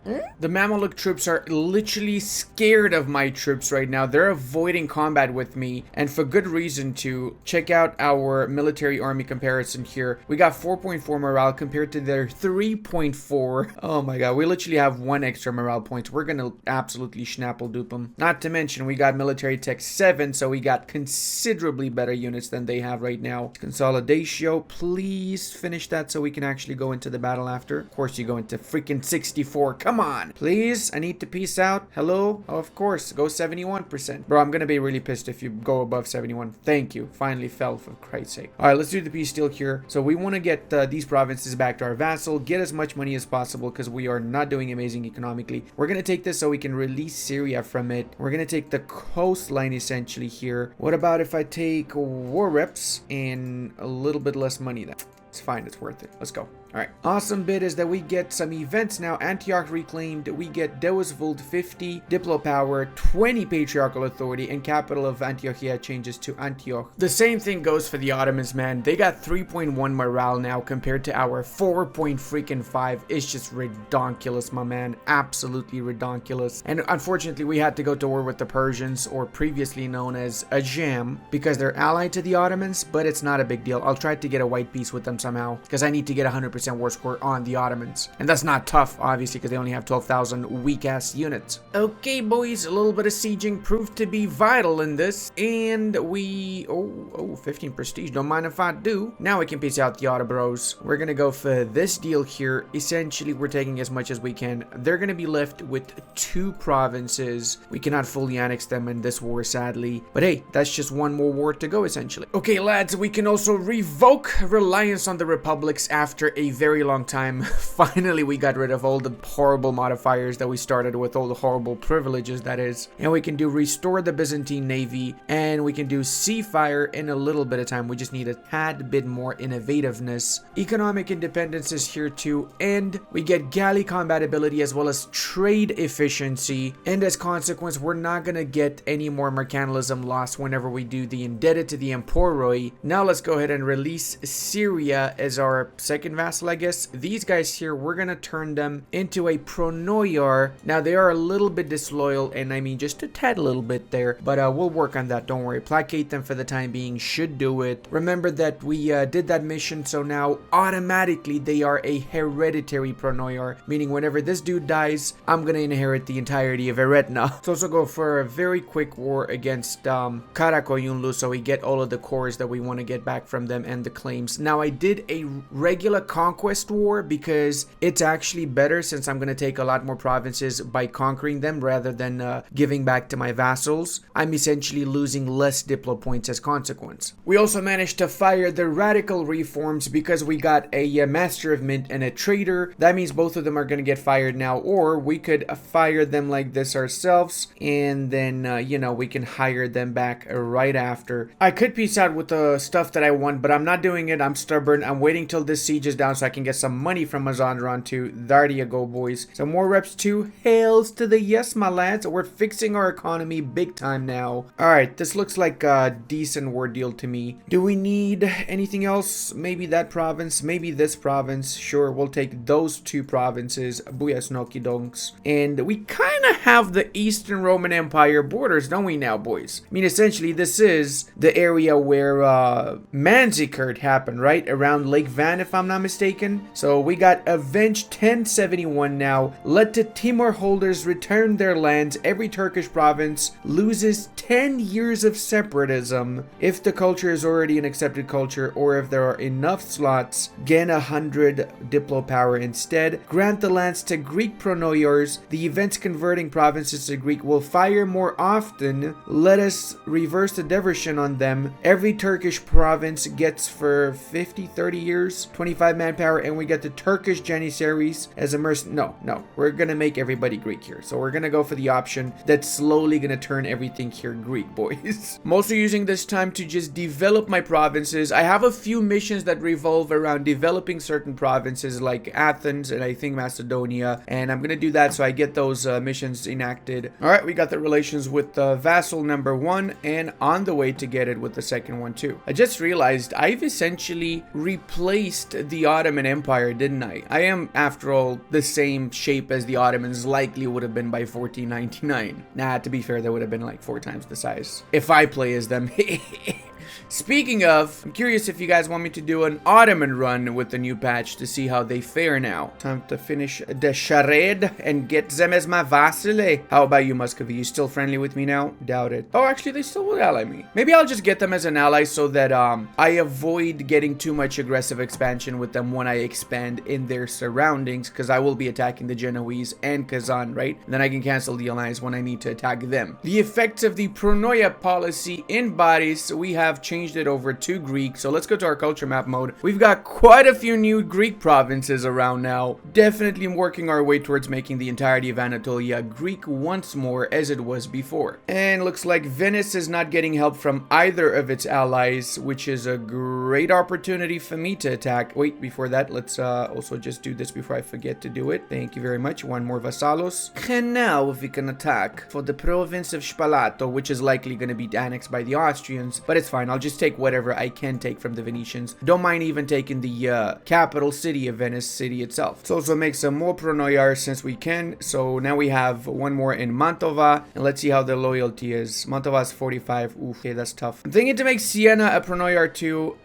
Oh wait, no, they're a republic. Never mind. You cannot make republics pronoyars. Oh, look at that. We got Eretna, boys. We just inherited like 400 worth of diplo points, which would have cost us to actually integrate them. Yet another province becomes Greek. Holy snaps, that is really freaking fast, man. I hate the loyalty debuff for the Emperor, but I like the stability, so I'm not complaining about that one in particular. Let's standardize our armies a little bit more. I actually have not standardized these in a while now, and we're going to be going to war with the Mamluks, so we need to have some more standardized troopers. Also have to mention, I absolutely love the new autonomous missionary placement. By clicking here and attaching these missionaries, they automatically convert provinces. So I personally forget to convert provinces a lot, and as such, it makes my life a lot easier having that feature. We just got tier 5 reform, so now we can do the theme system. What this means is that strengthen the nobility land rights estate, no longer costs absolutism, as well as it provides 10% force limit, and we get some massive manpower bonuses in our primary and accepted cultures. So that's pretty much all of them, because we accepted the Turks as one of our accepted cultures. All right, we got this. Now let's bring these bad boys out of there so we can use them in the Mamluks front. Oh, but first we got a little battle, and we captured 2 ships from them. Juicy. Let's go with this war here. Anaba, I think that's the one. Yep, let's do it. I'm actually gonna focus on Fezzan first, since they're not the primary target, and I can just fully annex them, so I don't need to worry about them in the future. It's just 19 aggressive expansion because it's double the AE, since I didn't co-belligerate them because I had a truce with them, but it's still super worth it since it allows me to connect my lands also. Truce is over with the Mamluks. Let's get our vassals' cores back, set up Halab as the war target, and let's push into them now. We're gonna be trying to quickly grab all of these provinces. Hold up there, Persia. What are you doing? You trying to get my lands? Because let's face it, Karakoyunlu is rightful Roman provinces. I mean, to form the Roman Empire, I don't need the Mesopotamian areas anymore, but I do need, I think, these 3 provinces and a few more in the north, so you can have the rest of it also. Don't care about Iraq. It's all yours. You know what? We might even rekindle the old rivalry of Persia versus Roman Empire if you want to. I'm down for that. And these guys just did their peace deal. As expected, they took a frack ton out of the Venetians. Oh boy. Okay, this would be their full annexation, so I could get the achievement if I did this. It's not much aggressive expansion also, actually. Question is, do I want to do that, or do I want to vassalize them and feed back their cores after? Because they do have all that juicy stuff on the Austrians. Nah, it's okay. I don't care about it too much. I'm just going to fully annex them. I need to bring my army back there, though. Right now, we're a little bit busy over here. All right, we can now do this mission, and that's going to give us a general with 80 tradition and +1 siege, as well as 5 permanent power projection, and for 40 years, yearly army tradition +1. I could have gotten the -10 years of separatism if I did it from conquering these provinces, a few more of these provinces, but it's fine. I just want to get it over with, and I actually want to see that general. Let's see, what do we have here? We got this guy, Dionysios Diogenes. He's not bad, actually. 4-5-3-2. That's pretty decent, man. Oh my god, Milan just freaking occupied the rest of these guys here. Oh my, that's a separate war, right? That is a separate war. Oh boy. And they unconditionally surrendered to me, I think. I want to wait for them to do their peace deal with the Milanese, and that way if they're a 1 province minor, then I really will vassalize them, because come on, that is a no-brainer. We can just feed them back like 100 worth of development in Italy after. And yes, I know I'm gonna be backstabbing my Milanese ally. It's fine, don't worry about it. It's normal in Italy, it happens. If anything, that just says that we are the rightful Italian leader right here, right? Could even say it's the Roman way. Oh no, oh that is pretty bad. We just lost a 1-5-5 leader, which is overall pretty decent considering I've had some really trash leaders up until now. First good news we've got in a while, we got the fort of Fezzan, so we can do this deal here. Imagine right before this, Ragusa fell at 7%. These rebels took my fort at 7%. Do I normally get forts at 7%? No, quite the opposite. There's a 0 after the 7, usually. Unfortunately, we cannot fully annexed Tlemcen. They still have one province here. I'm just hopeful that Morocco is gonna attack and wipe out this one province, because they don't have a truce with them, right? So they might as well do it. Now we can also do the Exarchate of Africa, which gives us permanent claims on the entirety of Iberia and the Maghreb, as well as until the end of the game we get some governing capacity and morale of navy. So check it out, boys. That is just ridiculous, man. That is actually freaking ridiculous right there. Big shout out to Mamluk's AI for being the dumbest AI I've seen in a while. They literally avoided my units and they went all the way in the north to siege down the most useless of provinces in the Great Horde and Circassia. I mean, I don't know what the plan was there, but clearly there was no freaking plan on their side. Also, guys, I saw in the comment section people asking what ideas I went for. I went for aristocratic and trade ideas because aristocratic gives you a lot of manpower bonuses, development cost bonuses, so you can both improve your economy, develop your country, and you get some extra units to fight alongside you. Plus, very important for the Byzantines, you also get one more number of pronoiars, which is a huge deal, especially in the mid to late campaign. I went for trade second to fix my economy, which was not great. I mean, up until 1490s, I was massively in debt until I started paying it off. After I fixed my economy, trade was a part of it, but most importantly, I need admin points a lot more than diplo points to core up all of the multiple provinces I'm taking in my wars. So I couldn't afford to go for an admin idea second. I thought, and I believe I'm right about it, trade idea was the right choice. We can go an admin idea afterwards. Oh, we got a trash ear. Be ashamed if oh no, oh shit, no, oh no, that is so unfortunate. Why did you have to climb on the chair next to the window? No, that is so, I'm so sad right now, guys. My heart's broken. Jesus, mother, Milan is not piecing them out, man. Like, they're not piecing out at all. Like, not even a single bit. Come on, dude. Seriously? You actually gonna make me do this? You actually gonna make me just take the capital city and that's it? Because I'm pretty sure if I do that, they will not take Ravenna. They're only gonna take Verona and Padova, and then Venice is gonna be left as a one province minor. But the problem is that I'm getting a ton of freaking war exhaustion monthly. I cannot sustain this anymore. I mean, I'm literally losing way too much, so I have to piece them out, unfortunately. Milan's stubborn. What can I do, bro? What can I do? Milan is extremely freaking stubborn. I'm gonna cancel the cores they have on me so that maybe I'll release them from the city of Venice if they eventually get fully annexed. That's also an option, I guess, end of the day, right? There you go. And now Milan's gonna do their stupid peace deal. Of course, as I freaking said, with Ravenna still. Come on, Milan. Why you do this? Bro, I hate these guys. I actually freaking hate them right now. Wait. The Pope's got a vital interest in there, and Venice doesn't have any allies or nothing. I'm gonna cancel the core. I'm gonna cancel this because I'm pretty sure the Pope's gonna wipe out the Venetians. Yup.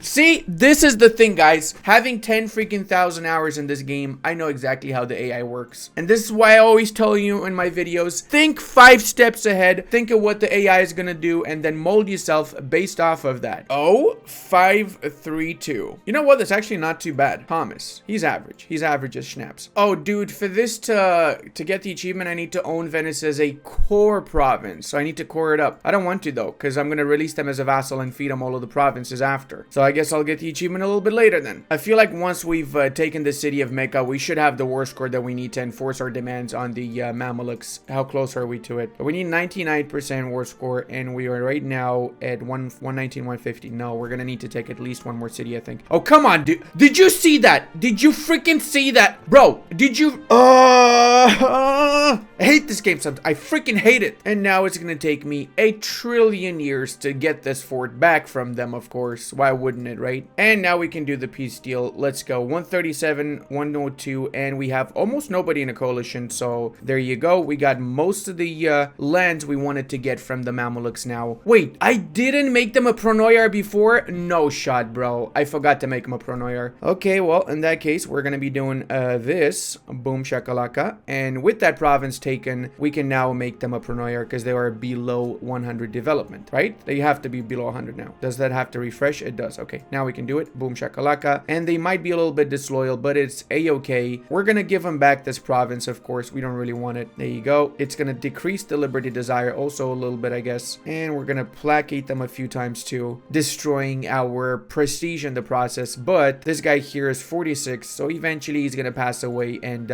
we're gonna inherit all of these lands. Note to self, don't forget to make pronayars before you finish the war. Time to also make the gloves come off. We're gonna make our Austrian allies the next rivals, since we want to take the entirety of their Hungarian holdings as well as all of this bit here that is rightful Roman clay, obviously. Exactly what I was saying also before. The Moroccans have finished off Tlemcen and they're allied to basically everybody in the area now. I'm also essentially using the Moroccans to unsiege these provinces from rebels, so I don't need to fight the rebels. I'm letting the Moroccans do the dirty work for me here. Surprisingly, a coalition of Genoa and Naples happened. These are literally the only two nations that could join in a coalition with Persia, so they really got the balls to do that. That is impressive. That is very impressive. Kabylia might join too, which is why I'm going to attack them, just to prevent them from getting any dirty ideas of joining. Oh, and the rebels are doing their magic. There you go.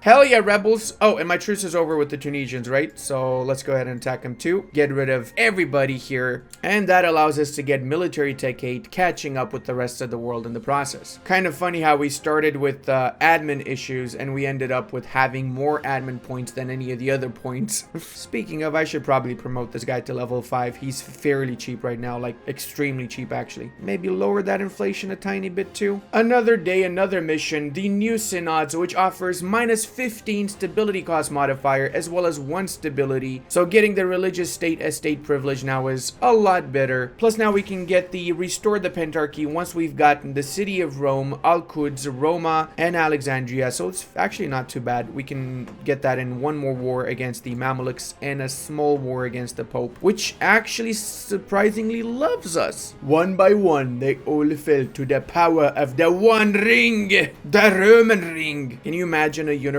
in which you mix up the Lord of the Rings and the Roman Empire? That's like paradise right there. I really hope somebody makes a mod for that VU4 personally. Bro, my general just died. I hate when you attack an enemy army and your general dies en route towards fighting it. Let's go for the capital. Once we get the capital, we can enforce whatever demands we want. Oof, I'd probably give up if I was you, Morocco, then. Yep, there you go. Money and war reps is enough for me for now, because I got bigger fish to fry at the moment, and I have way too much overextension as it is. We gotta consolidate our holdings right now. We gotta improve our economy so we can do phase 2 of the campaign, which is gonna be getting ourselves in the Iberian and the French areas so we can, you know, properly restore the freaking Roman Empire. We need the Iberian lands, the French, and the Italian lands, of course. I'm gonna keep this one army in North Africa. Essentially, I'm gonna let them suppress all of the rebels around, and I'm gonna use my other army to attack Karakoyunlu since my truce is over with them. Let's set up Yerevan as the war target, and let's go. They only have 21,000 units, so it's going to be a piece of cake, especially since they have military tech 6, 2 military techs below me. Austria just pulled the most big brain move ever. They allied the Castilians, making it significantly harder for me to get my Balkan holdings, but I can also ally the Castilians, and with a few favors I can make them break the alliance with the Austrians, or I can drag them into a war with me and I can attack the Austrians when they are in that war on my side. That's likely what I'm going to do when I attack Morocco next time.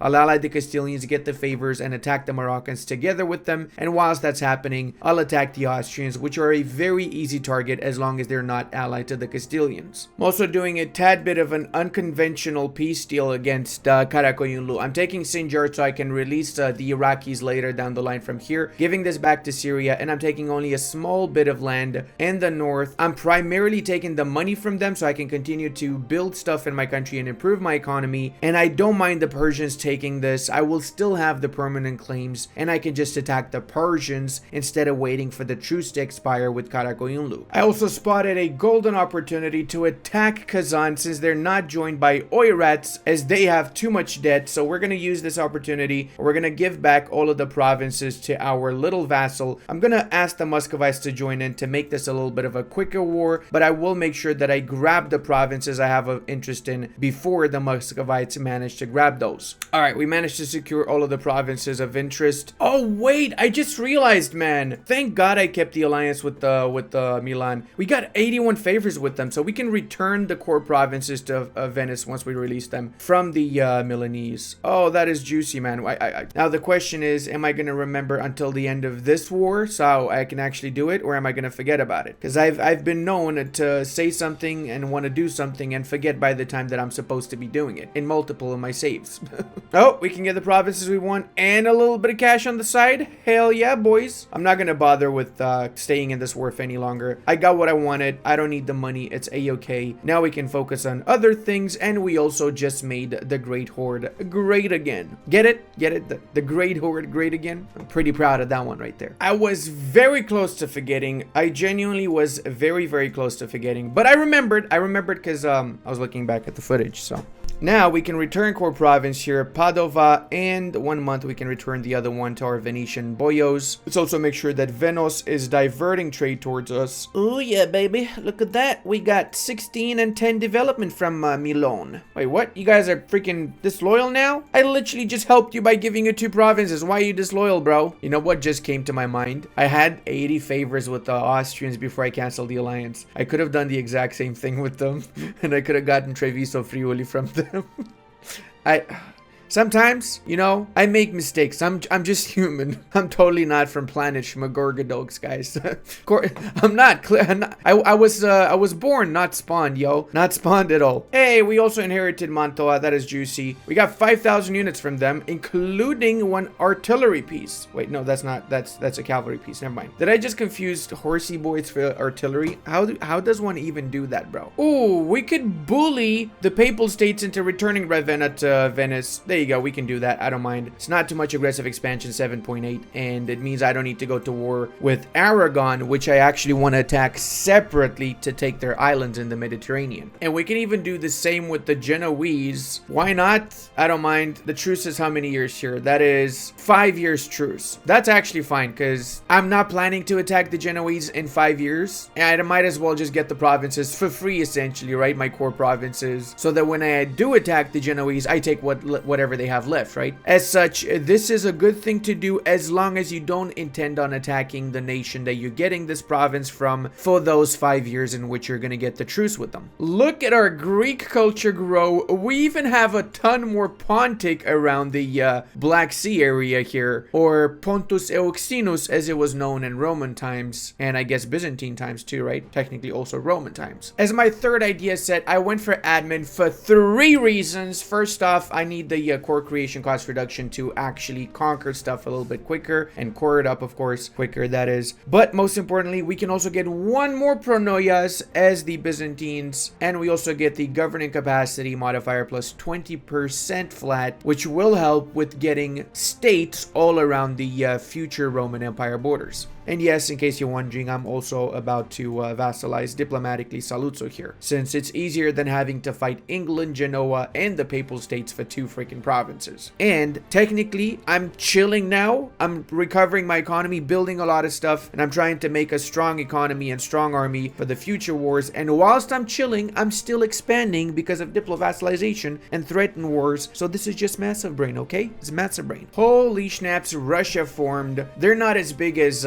they normally are in most games, because Kazan definitely cucked them over here. They're still pretty decent, and they're allied to me, so they're gonna have a bright future, clearly. Just realized the Poles actually took a lot of lands from the Muscovites before I allied them. Wow. It's gonna be interesting to juggle now my alliances, because I'm allied to both sides, so gonna have to choose, and of course I'm gonna choose the Poles, because I'm gonna need the lands from the Muscovites. Oh, come on, Castile, really? You attacked them right before I called you in to attack them together? Man, this really sucks. Call me in, Castile. Call me in your war, please. Maybe at least they wouldn't join if I was to attack Aragon. In that case, I could at least get the islands here without having to fight the Castilians for those lands. Oh, my truce is over with the Mamelukes. That was freaking quick, man. What? Okay, I guess we're attacking the Mamelukes. I had my troops positioned by the border with the Austrians, but things have changed. Let's go over here now. Set up Jaffa as the war target. We don't need to call in the Poles for this one. Let's Gucci. Oh, I forgot to co-belligerate Gazi Comuns. Oh no. Syria here is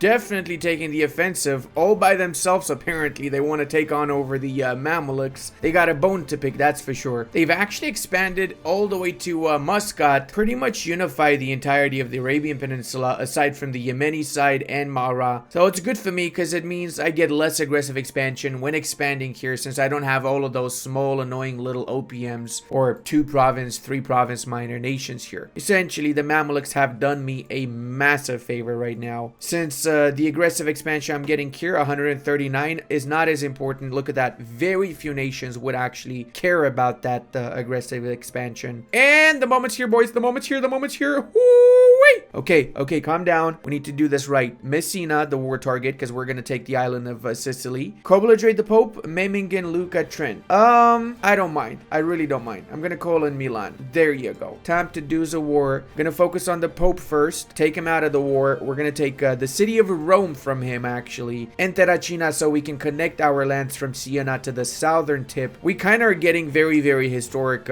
reconquest of Italy by the Byzantines from the 7th, 6th century, right? I'm still going to focus primarily on the Mamluk front, though, until I finish with this, so I can get my war deal done, and then I can send the rest of the troops over in Europe. Meaning I'm giving a little bit of a leeway to the Aragonese to do some damage. I doubt they will be able to, though. Only 27,000 units. And let's go, baby. Core creation cost minus 25%. Together with the other minus 25% from our national ideas, it's 50% cheaper to core cores now. Core cores? I guess create cores would be better suited. Get another Generalus also. Nope, not you. You're a little bit better. Okay, let's fire whoever is really trash like this guy. The benefits of always being at war is having pretty much 100 army tradition at all times, and as consequence getting really good generals, since army tradition after all is what affects the pips that you get when you recruit generals. Hey yo, France just gave condottieri to Aragon. Tell me you hate me, France, without telling me you hate me. Time to create more little Orthodox nations around the HRE, with Memmingen here being, of course, a faithful servant of Orthodoxy. And after many, many years, that juicy city of Rome is back in actual Roman hands. After all, that's why they call it the Roman Empire, right? Because we have the city of Rome. So little to core it up because of all of the core creation cost reductions. Let's check how many we got. So we have minus 84% core creation cost reduction because we got a permanent claim, golden era, innovativeness, and so on. Absolutely ridiculously cheap. That's just really, really cheap. Rome reclaimed. The city where it all began is in our hands once again. Hell yeah. We got an extra missionary from that, so we're gonna assign him also to autonomously convert schnaps. We wiped out most of the Mamluk troops. They only have a few fleeing. Now I'm worried a little bit about the aggressive expansion because I'm also going to be taking lands from the Aragonese, and that's going to pile up a little bit. Let's face it, that's really going to pile up stuff. We have Antiochia and Jerusalem now, though. We got a permanent claim on the entirety of Egypt, as well as some missionary strength versus heretics and heathens, and consecrating metropolitan gives us an additional 2.5 patriarchal authority, so that's pretty juicy. Now we need 22 provinces into Egypt to get more claims on... Wait, what? That makes no sense. We get permanent claims on the Maghreb.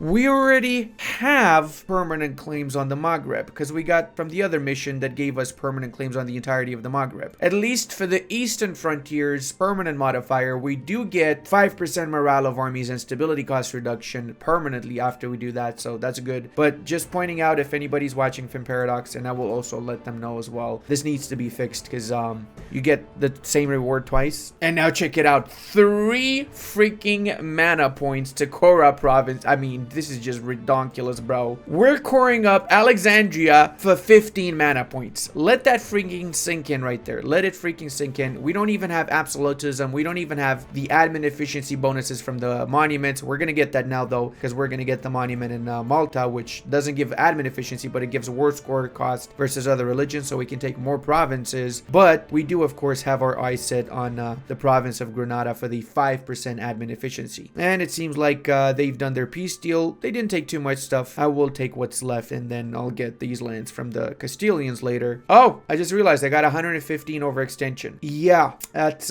gonna be a problem. But we do get Jerusalem reclaimed, 20 patriarchal authority, a juicy. We should get the event for Alexandria too soon, I guess, because now we have all the cities of the Pentarchy, so we can do the Pentarchy mission once we got the development and the buildings built in these provinces. So yeah, that's pretty easy. That's gonna be a big deal, though. Constantinople is gonna get yearly free tax plus 12 flat ducats, as well as we get the ecumenical council decision, which is going to be a juicy one. You guys will see what we're talking about here. That's going to be a game changer for this game. Game changer for this game? Yeah, it makes more sense in my mind. Because once we do Mendes Schism, every Catholic will be prompted to convert to Orthodoxy. So as long as we got good relations with most people in Europe, we're going to have all of this Catholic schnapps here become Orthodox. It is really, really powerful as it stands right now, that mission. All right, now that we got the right buildings in Athens, we can change our map color. So we got the royal purple here. Essentially, we can keep the current color, or we can revel in the glory of the Roman Empire, and we change our color to what I would assume is the color of the Roman Empire. There you go. Beautiful. Plus, the province of Athens now produces dyes as its trade good. Also, just realized I didn't upgrade the Parthenon, man. This is such a mistake. I need to upgrade this. We get 20% advisor cost reduction from it. Oh my lord, I'm going to prioritize that now. Let's see how good our troops are compared to the French troops. Obviously, we're going to win this since we have like double the amount of troops that they have, but I'm just curious to see what their morale is. Oh my god, they have more discipline than me and the same morale? What? Holy snaps, dude. They are really on par with me right now. Wow, okay. Their discipline is coming from ideas and from full quality. Okay, fair enough. Looks like the French are definitely a challenge for me, but they're going to be missing this particular army group since I'm going to be wiping them out here. All right, I'm going to do this right now. I'm going to peace out with the province of Malta. Bro, seriously, can you actually freaking die today? You're 66 years old, brother. Come on. I also really enjoy these small little playing tall kind of missions, or better yet, just missions that encourage you to develop your provinces. So we got 25 development in Macedonia. As consequence, we get the trade building upgraded. So we go from marketplace to stock exchange. And until the end of the game, we get dev cost reduction in this province as well as trade power. Plus, we can make Macedonia a level 3 center of trade if Constantinople is a level 3 center of trade. I actually didn't upgrade it, so you know what? Let's upgrade this to level 3 so we at least get this one as well as a secondary level 3. Basically, we save up 1,000 ducats in the process. There you go. So this is now a world port also, and we got another mission. Glasswares of Byzantium allows us to sell our expertise on mosaics. There you go. Boom shakalaka. We can also produce glass in Naxos or get some development. I'm gonna go, of course, for the glass. That is a no-brainer. And there you go. Expert mosaics. Let's see who we're gonna be getting to give us their money. Castile would pay us 752,000 from the French. I'm gonna sell it to the French because I don't mind getting the 1,000. Oh, they don't have the funds and they will not agree. Okay, well, that is disappointing. Probably should have sold it to the Spanish now that I think about it. Not smart selling it to our rivals, is it? And let's also get a Schio diplomatically, I would say, right?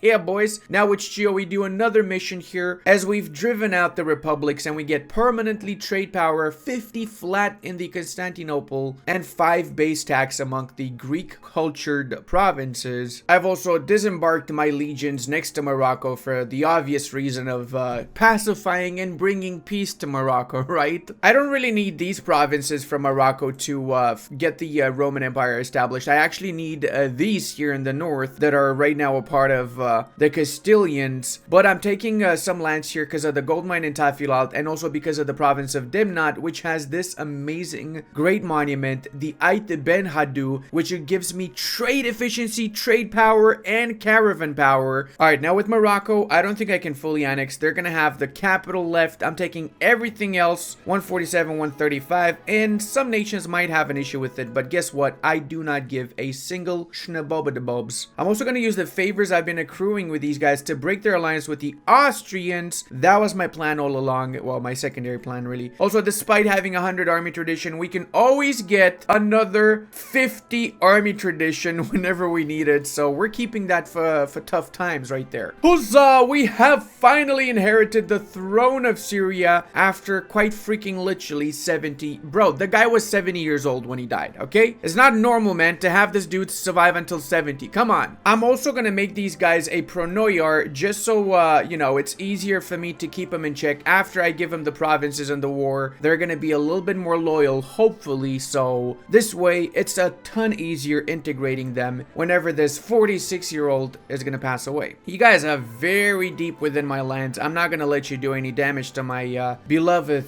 capital here, so I'm gonna have to ask you to politely get the shit out of my face, bro. All right, we can do one extra merchant because we got the policy as well now, so we can set up some of these bad boys here. Our trade situation is not as good as it should be, to be honest with you, so we're gonna work on that. Let's do this first and this one as well for now. Constantinople is the main trade node, and it is basically a semi-end trade node because we only have one outgoing and it's not really getting much filtered out into Ragusa. But we will eventually switch over to the Genoese node as our main node once we get the entirety of Italy, as that's significantly better and easier to filter all the adjacent trade into. Nice attempt at defending Vienna, but you know, we got the big peepee Romans in town, and there's nothing you can do about it, right? Nothing at all you can do. You're just gonna submit, Austria. That's all you can do.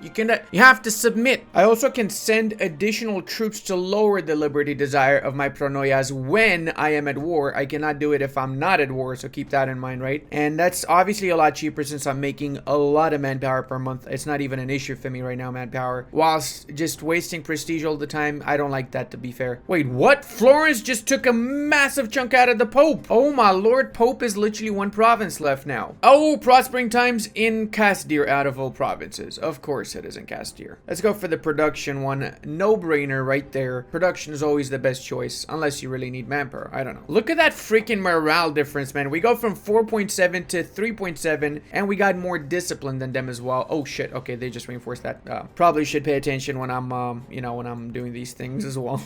Oh, Saluzzo, you telling me you want to be Orthodox? Sure, bro, I'm down for that.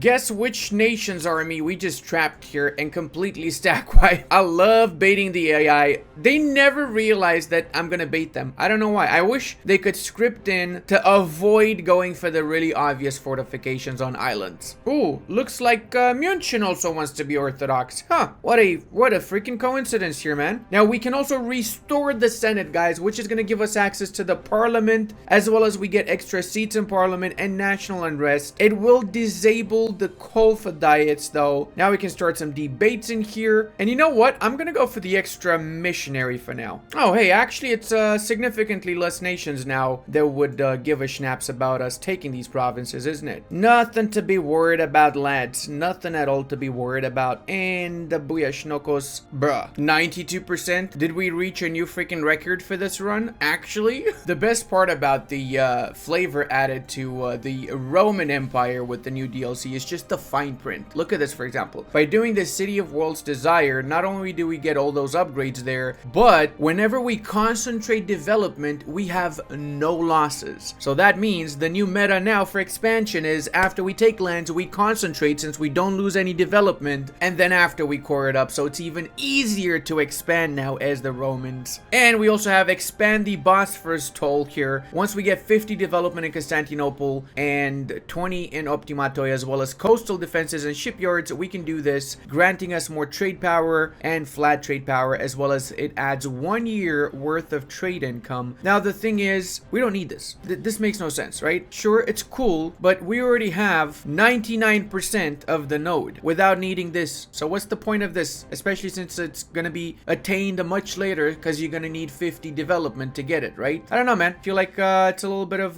underwhelming. Okay, can we not get absolute trash human beings here? This is the second freaking one that is trash. Do I actually need to do this every 5 moments? Come on, people. Give me some decent heirs. Alright, this guy's not so bad. He's average at best, but better than the 102 or whatever we had before. Surprisingly, I don't have a freaking flagship, and I don't have enough ships in general. Completely forgot to build up my trade fleet, so I'm gonna fix that situation right now, and I'm gonna build 50-60 trade ships, enough to get hegemony around the Eastern Mediterranean, which is where we need the ships to be right now, at least. Holy mother, what the hell happened to the Milanese, bro? Oh my god, they lost the war and they released everybody. They literally released everyone here. On the bright side though, that does mean I can diplo-vassalize these guys, make them pronoias, and just passively integrate them. That's not a bad idea at all, actually. The same goes for Savoy. We can actually diplo-vassalize them, even though they are 2 provinces strong. Oh boys, we did get the money from the Cossacks Castilians for selling our mosaics. So we can invest that, of course, in building more workshops. We want to get these in every single province. We were so close to not getting the relations to vassalize Savoy. And if we integrate Saluzzo before we vassalize Savoy, we cannot vassalize them diplomatically anymore because they do have a core on Nizza. So that would be tragedy. Next month we would integrate Saluzzo. However, look at all these things we did here to get the relations with them. We even gave them subsidies, but it's worth it because now look, we have a brand new Vasalski. And not a moment too freaking soon, lads. Not a moment too freaking soon. Did Castile just reduce Aragon to Roussillon and Sicily? Yeah, I'm definitely gonna vassalize. That's my entrance into the Iberian Peninsula because we get the cores on the coastline here from the Aragonese then. And by making them into Pronoia, we can integrate them pretty quickly as well. You want to see something stupid? Look at this. Level 5 admin advisor cost me 3 ducats. Look at the modifiers. 3 freaking ducats for a level 5 advisor. That is, in my opinion, a little bit good. I love it. It's not overpowered, please. Paradox, do not nerf. I like this. Please don't nerf it. Okay, boys, time for a brand new vassal in the vassal swarm. Family, say hello to Aragon.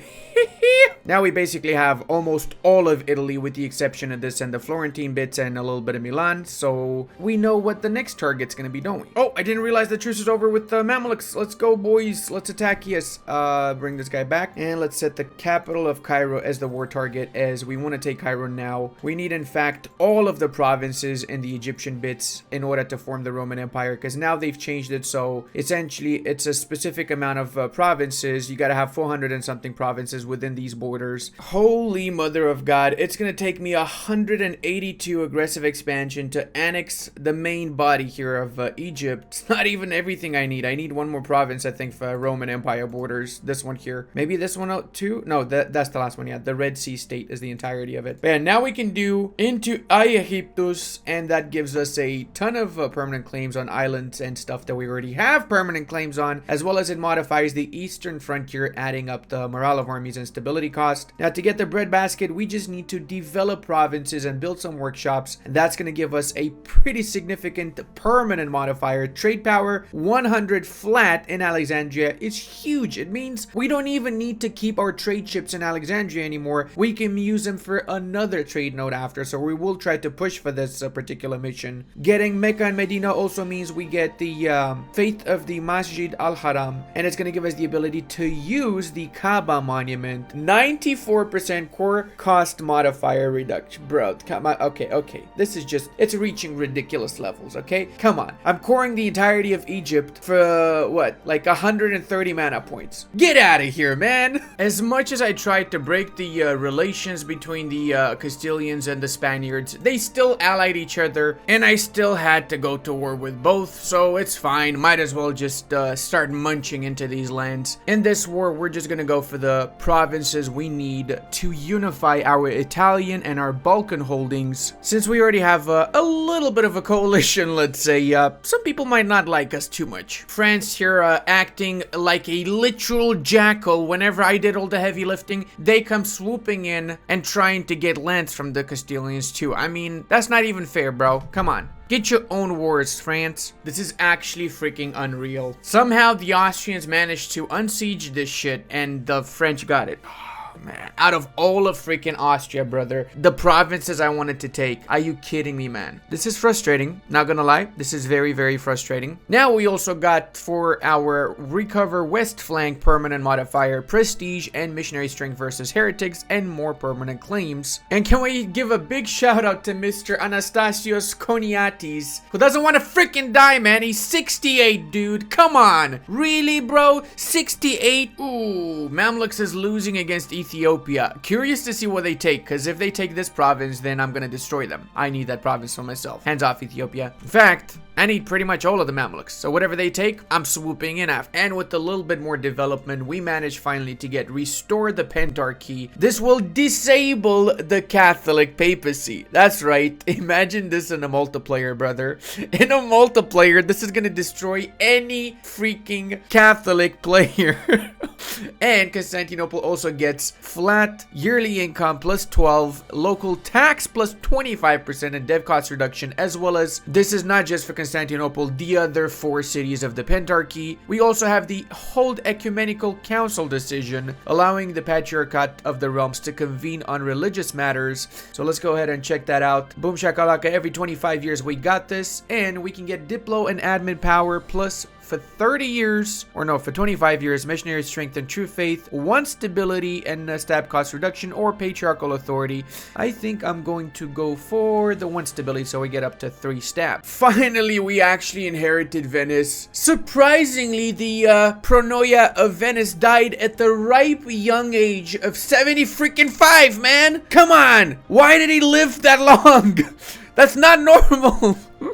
As consequence, we can do the Venetian Avarice mission that allows us to either destroy the development in Venice and just make it a really bad place to live, or we can integrate it basically, and it's going to allow us to build galleass ships, the unique ships that the Venetians have, and we can build these galleasses in the city of Venice without having a shipyard. So let's go over here and ships. Galleass, we can have up to 41 galleasses right now. Let's build a few. I guess we can replace some of our regular galleys. We do need a shipyard, so not all of our provinces have a shipyard at the moment. Truce is over with Florence, so let's attack Florence as well since we're right next to them. Might as well before they join the coalition, which right now is definitely a brewing. We got most of France and South Italy, as well as what's left of the Italian peninsula that's not a part of us in that coalition. Looks like Ethiopia, the nation that released half of the Mamluks breakaways here, is stopped proclaim guaranteeing them, so I can attack. Unfortunately, Mamluks is bankrupt, so they're not going to help. I would have appreciated if they did help so I can lower the truce timer from more years that I have to 5 years. That would have been pretty nice. Having the 2 holy cities will allow us to do another one of our missions. So let me send both of the armies to make this war a little bit faster. You know, I really feel like the HRE should worry more about the French than they should worry about me, because look at this. The French once more are at war with Austria, Hungary, Bremen, and Brandenburg because they've attacked Holland in the conquest of Zealand. They are the bad guy here, clearly, not me, okay? I'm just trying to bring peace and prosperity to the land, that's all. Yeah, in fact, I'm actually going to disband every single one of my regular galleys, since the Venetian galleass has an extra 20% galley compatibility, making them significantly more efficient. I mean, I guess it's making them 20% more efficient, right? At the end of the day, it's literally in the title. Ah, yes, beautiful schneck in the historical terms. This is what they used to call these. These were the famous Roman schnecks whenever they expanded. You gotta say it with the sh in case you're wondering, not with the s. That's not how it works. Wait, what? The French took the island of what is this? Majorca or something? Time to say goodbye to your lands here, Florence. And congratulations, really, because now you're a part of the Roman Empire, so you're clearly way better off as it is now. That was really high development lands, like holy snaps, man. In 3 provinces they got more development than Romania has in modern times. It's a joke, please. Romanian people, don't attack me again. You know what, considering how I don't really need an ocean going fleet, I'm just going to disband these. And I know that I could have sold the ships, but I don't need to. I'm making bank as it is. I just had a freaking earthquake literally as we speak. Oh my god, man, living in Japan has its pros and cons. The earthquakes are very, very scary, not gonna lie there. Sometimes they can be pretty rough, especially when you're recording on the 2nd floor of your house. It can get pretty wobbly. I don't really want to fight the Ethiopians, but they're guaranteeing the independence of the Mamluks, and I cannot allow that, so I'm not co-belligerating them, but I am taking 1 province that I need to form the Roman Empire. That's it from Ethiopia, nothing else. So they're kind of getting away with it scot-free, as they say in Ethiopia, really, because you know they got a lot of Scottish people in Ethiopia. This is just common knowledge. Wait a second, why is Ethiopia's capital in Halaib? What? That makes no freaking sense. Why would they change it to the 3 development province that doesn't even have their primary what? Okay. Oh wow, these guys are stubborn. I got their capital and they still don't want to give me just the 1 little province here. They would be very much so against this because we don't have enough war score. Never mind. That makes sense. You need at least 10 war score to demand stuff. So I guess we just got to take the fort in Mendeferuawa. Our cause is just aggressive expansion minus 20% till 72. Hot damn, that is my moment to expand right there. Wait, why is Basra in the province of Qatif, not in the province of Basra? Do they at least have the cores? Oh, they do have some cores. Oh, they are a culturally influenced state of Persia. That is definitely a new thing. If I haven't released my Persia video yet, I'm not gonna spoil too much, but let's just say that Persia's flavor is pretty freaking interesting. Let me know in the comment section if you want me to release the Persia video, because right now, for some reason, people be asking me to release every single part of Byzantium continuously, okay? I'm not complaining though. This is by far my most fun run in the 1.36. I mean, I'm having a lot of freaking fun doing this, guys, so I really appreciate all the support on this particular run. Thank you from the bottom of my heart, Fred. Okay, let's try that again now. Still, you don't want to... Come on, Ethiopia. I've taken 2 of your forts. All I want is a single province. Oh, found out where the Mamluk troops are hiding. Yeah, that's not gonna help you, Mamluks. I'm gonna wipe you out before I piece you out, of course. I want to get a little bit of army tradition, although we should be around 100 now. We're at 94.4. Yeah, we need to keep it at a cool 100, so we gotta take you out, Mamluks. Nothing personal, okay?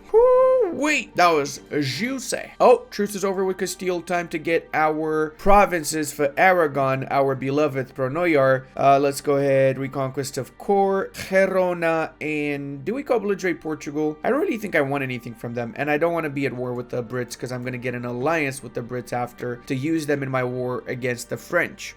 Need a new generalis. This guy is semi-okay. I wish we had more siege pips or fire pips, not shock and maneuver. Attempt number 3 of piecing out Ethiopia with just 1 province. Let's see if we get some money now as well. A little bit of money. How much could we get for 700? We could get. Okay, buddy. All right, Ethiopia. Time to do a little bit of Carpathia Siegicus here, because we need all of that cash. One by one, they all fall to the power of the one true ring of the Roman Empire. We're basically Mordor right now. Yep, I said it. We are Mordor, boys. We're gonna be mortaring them all.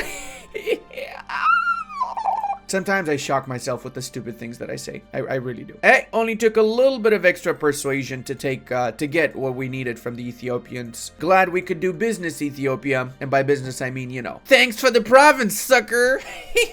Normal people would likely just take money from the Mamluks, but I'm not normal and I like to cancel cores, okay? It's not gonna have any impact on anything, but I just enjoy canceling the cores, that's all. It's something I like to do. All right, let's core up everything. Mecca, oh, it's getting sieged by rebels. Let's get rid of said rebels. Now we can do the Heart of Islam mission that allows us 2 options: convert the mosque into a church and we get a basilica in Mecca, as well as we can use the Kaaba monument, but we only benefit from religious unity and prestige, or we get a local Muslim pilgrimage until the end of the game with flat 60 ducats tax. Holy shit, that is overpowered.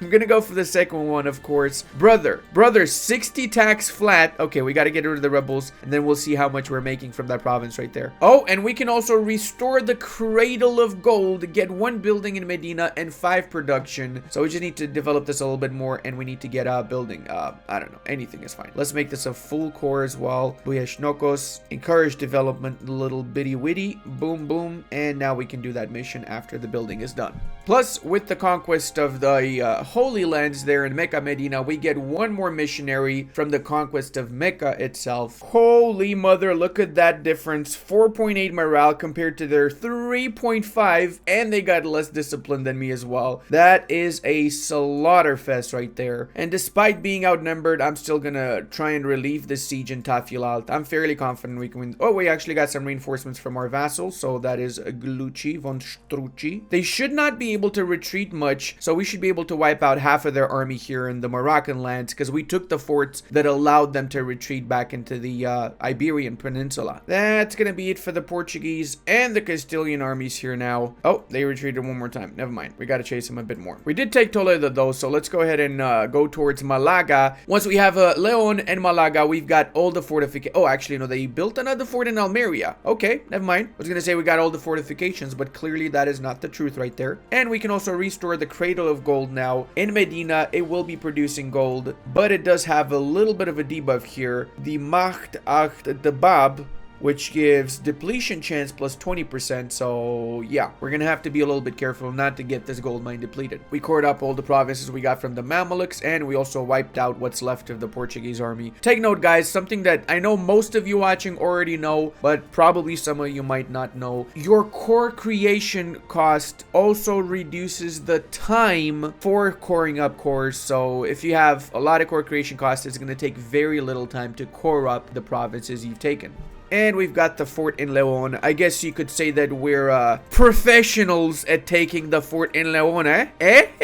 Yep, I'm from the 90s, that's true. I'm pretty sure that in every single part of this particular run, I've had multiple 78+% sieges. I mean, at this point, it's a staple. I might as well just make the thumbnail with this bastard over here in the forefront of it. Also, time to revenge the last attack on the Austrians, where we couldn't take the provinces we wanted to take. This time, they're also at war with the French, but I'll let the French enforce their demands before I start attacking, since I'm busy in the Castilian front now anyway. Let's start moving our troopers into this area though. We got 2 armies we can use for the Austrian front. Can we have 3? No, only 2. Actually, this army's not doing anything. Maybe I should send these guys over to Austria too. Okay, this time we were lucky and we managed to get these provinces. We got these in the last war against Austria and we still managed to lose them, but I am gonna keep an eye on them so I don't lose my vital interest provinces here again. And let's do the peace deal. We're gonna give directly Gerona to Aragon, and then we're gonna just return the rest of these provinces to them. Unfortunately, the French took the island here, so that's pretty annoying, but I mean, it is what it is, sadly. Okay, we can also give Ibiza and Menorca directly. I cannot return it because they're occupied right now, but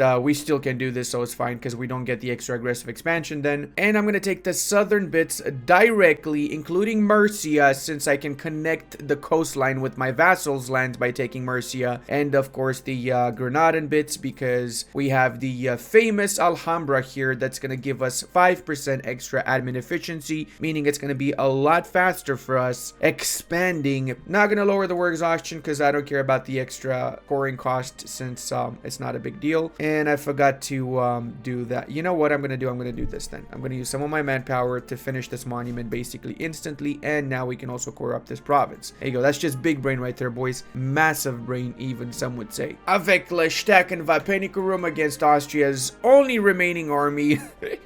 And we just unlocked military tech 14, meaning we got access to the better cavalry units. Not only am I pissed about the 85% on Monferrato, I'm also pissed because I didn't realize that they would join on the side of the Austrians, and I was literally 5 relations away from diplo-vassalizing them. I didn't use my corps from Savoy because they're a part of the HRE, and the war would have dragged in a lot more nations that I would have been comfortable with having dragged in. They're a free city in the HRE, even not even just a regular one. That is pretty impressive, not gonna lie. They definitely went up in the world, didn't they? But now they're going down in the world because they're getting a fullius annexationist, boys.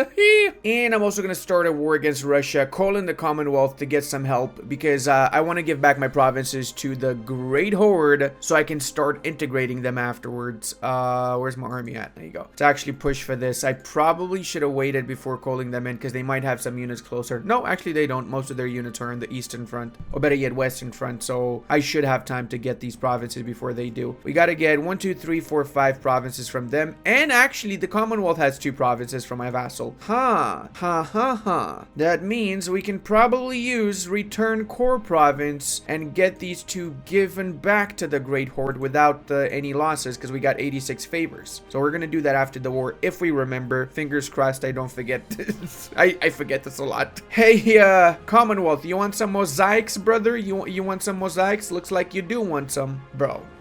92%. Really, Landshut? I am swimming in money right now. I'm also upgrading the monuments because, for example, the Mausoleum of Callicarnassus gives up 10% more average monarch lifespan. It used to be more. I think it used to be like 25% more, something like that. But honestly, it's really, really broken. Like, I remember I did a run before as Epirus, and I had one of my monarchs live up to 90-something years, which is ridiculous because I also used the special flavor that Epirus gets towards getting those the extra old monarchs, plus the theocratic one, the mission tree, and so on. So it added up a lot of modifiers. I was thinking of doing another Epirus run where we can try and get 100+ year old leaders as the main topic of the video. That would be pretty cool to watch. Hey, we got one more missionary and the achievement because we've converted the city of Rome to Orthodoxy. Finally, I left these guys on automatically to do it, and they left it for the last city because it was, I guess, a little bit more expensive. I don't know. Or at least, I guess it took longer to convert it. I have no idea. But now, most of our provinces are Orthodox, and I haven't needed to even check the religious screen for the entirety of the playthrough. So the autonomous missionaries is way better than I ever expected it to be. I like the fact that the entirety of the Feher state here is required to form the Roman Empire, or better yet, is a part of the provinces that you should be getting in order to form the Roman Empire, because technically this was a part of the Roman Empire for a very long time. The Pannonian region, or the province of Pannonia, was one of the most fertile areas of the Roman Empire, and a lot of farming happened here. It was a very strategic region for the Romans to have in the northern Balkans, I guess you could call it. I don't know if we can call it Balkans, really. I also tactically did not destroy the pretender rebels that the Hungarians had, because maybe, just so maybe, they might enforce, and then Hungary becomes an independent nation. I'd be down to see that, really. I don't really feel like I want to take any provinces from the Muscovites myself. I'm just gonna give this back to my beloved vassal of the Great Horde. I'm gonna cancel their guarantee on Genoa so I can attack Genoa once I'm ready for it, because they're a part of the coalition now. So I gotta dissipate the coalition or just attack the coalition, one of the two, right? Or wait until they leave the coalition. That works too. Could do trade power, but I don't think I want that. Maybe the money, I guess. Mongolia, what? They actually managed to reach these lands? Oh my god, this is Russia? No shot, dude. No actual. They have gone all the way to the Pacific. What the F? You know what? Just for the memes, I'm gonna release Yaroslav. I don't really need to. I'm not gonna vassalize him. I don't care. I'm just doing it because it's gonna be an extra Orthodox nation around here, and it's just, you know, a way of pissing off Russia and cutting that name on the map, making it look even weirder now. There you go. Even northerner now, better yet. As we core this up, let's upgrade the monument to level 1 so that we can get the institution spread. That should help throughout the entirety of the campaign. And as it stands right now, Yemen owns the other half of the Iberian Peninsula because Dawasir and the other guys here have become their vassals, and Mamluks exist in 2 provinces with cores on everybody. So if somebody's sneaky, they can vassalize Mamluks and have a ton of reconquest CBs against me, which, let's face it, is not going to happen because it is single player, not multiplayer. Hey, what the F just happened here? Parma and Switzerland ate most of Milan. Oh, hello everybody. We got a new vassal in town. Yep, that's right. I'm gonna vassalize Milan now. That's the logical thing to do here. I nearly forgot to return my cores from the Commonwealth, but I remembered. I definitely remembered just now. Better late than never, right? Yeah, I was about to declare another war, so this would have completely destroyed all chances of me returning this eventually. Speaking of, we also need to start annexing the Great Horde. Let's do it now. Bro. Oh my god, dude. They literally rivaled me a week before I returned the last core in Bakhmut. Come on, man. What is this freaking RNG? Like, actually... My only remaining ally rivals the schnapps out of me. You know what? Feelings mutual, bish. I'm gonna make you my little rival then, huh? You happy about that? Alright, Asakran, nothing personal, but I'm gonna be concentrating your lands here because I want to integrate you a little bit faster. 50 admin power. How much can we stack up? We can stack up to 1,400. Let's also upgrade these that we can upgrade now so that we can... I don't want either of these upgraded, actually. I want to upgrade because you can only have a limited amount of level 3 centers of trade based on the amount of merchants that you have. So right now we can have up to 5, and as such I want to upgrade the ones in Italy to level 3 to get more out of them. Essentially, I need to make this a full state, but I need to lower my governing capacity right now a little bit more before I do so. So I guess it's time to build more courthouses. I stopped building for a second, but yeah, you just got to keep on pumping these bad boys. In the wise words of the famous Scobidobs of Aragon, we are now one. That's right, I just invented a famous person. You got a problem with that, take it up with the famous person I just invented, okay? Get out of my face. But yeah, we just integrated a massive amount of development land here. We got like, what, 300 almost development, because they've been deving like crazy, these lands too, for free, without having to even stress. I'm gonna delete this unit here, it's just annoying. Oh, that's an artillery piece too. Okay, sure. And we got the truce done with the Milanese, so now we can attack them, and they allied Naples. Oh, wee baby. Okay, well, we are gonna be getting even more lands in Italy, because we're gonna fully annex these bad boys if we can. We cannot. Are you kidding me right now, brother? They developed like crazy, didn't they? Yep, 22 times developed in Naples, 15 in Salento, and 12 in Avellino. Bro, come on, man. The AI really loves to develop their land so much in the mid to late campaign. It's insane. Now, that being said, it's fine. This gives us the chance to get them out of the coalition first and foremost, and we can cancel the alliance they have with the French. So when the truce is over, I'll keep an eye on that. We can fully annex them in the second war against them, I guess. I'm also culturally converting all of North Africa and essentially the cheaper areas of the world that I own, of course, because I don't want to accept all of those cultures. I just want to make everybody Greek and then turn them all to Roman once we form the Roman Empire. Are we going to be wasting mana points by doing this? Or I'm getting a lot of mana points right now, so it's not a big deal. I went from getting no admin to having more admin than anything else. It's just, the game has just been a roller coaster. I'll be totally honest, a massive roller coaster. But now that I think about it, probably shouldn't have done that, because my heir, which is going to come to play soon, because this guy's 67, has 3 mana. So I'd be losing a good 2 mana then. Let's see. It's extremely cheap for us to core everything, so it doesn't make much of a difference, realistically speaking. We got so much support, actually, from our parliament. I only needed to convince 2 different seats. That's it. Everybody else was already on board with us. Now, vassalizing Milan, of course, is a little bit less aggressive expansion, but I'm actually going to annex them fully because they have a lot of aggressive expansion with me. So by annexing them, what we can do next is we can release them from the same province, and now they absolutely love us. Look at that. They got plus 60 relations with us, and I'm not sure if they were a republic before or not, but they are a duchy, so we can turn them into a pronoia as well now, because you cannot turn republics in pronoias. Keep that in mind. Holy shit, dude. This is the first good freaking heir I get. I'm gonna call this guy Chadicus Maximus the First. Holy mother. Bro, 566. This man's gonna have so many accidents, it's insane. I don't think he's gonna reach the ripe age of 15. I highly doubt he does, but if he does, I'm gonna abdicate and I'm gonna let him take over charge. Holy mother, we're getting 6,000 ducats from selling crownlands now. Yeah, that seems like a lot of money, doesn't it? Guess we can also accept the printing press. I haven't actually taken it for a while because I was using it to bank more admin points. I'm sorry, what? Royal marriage from Russia? Didn't I just,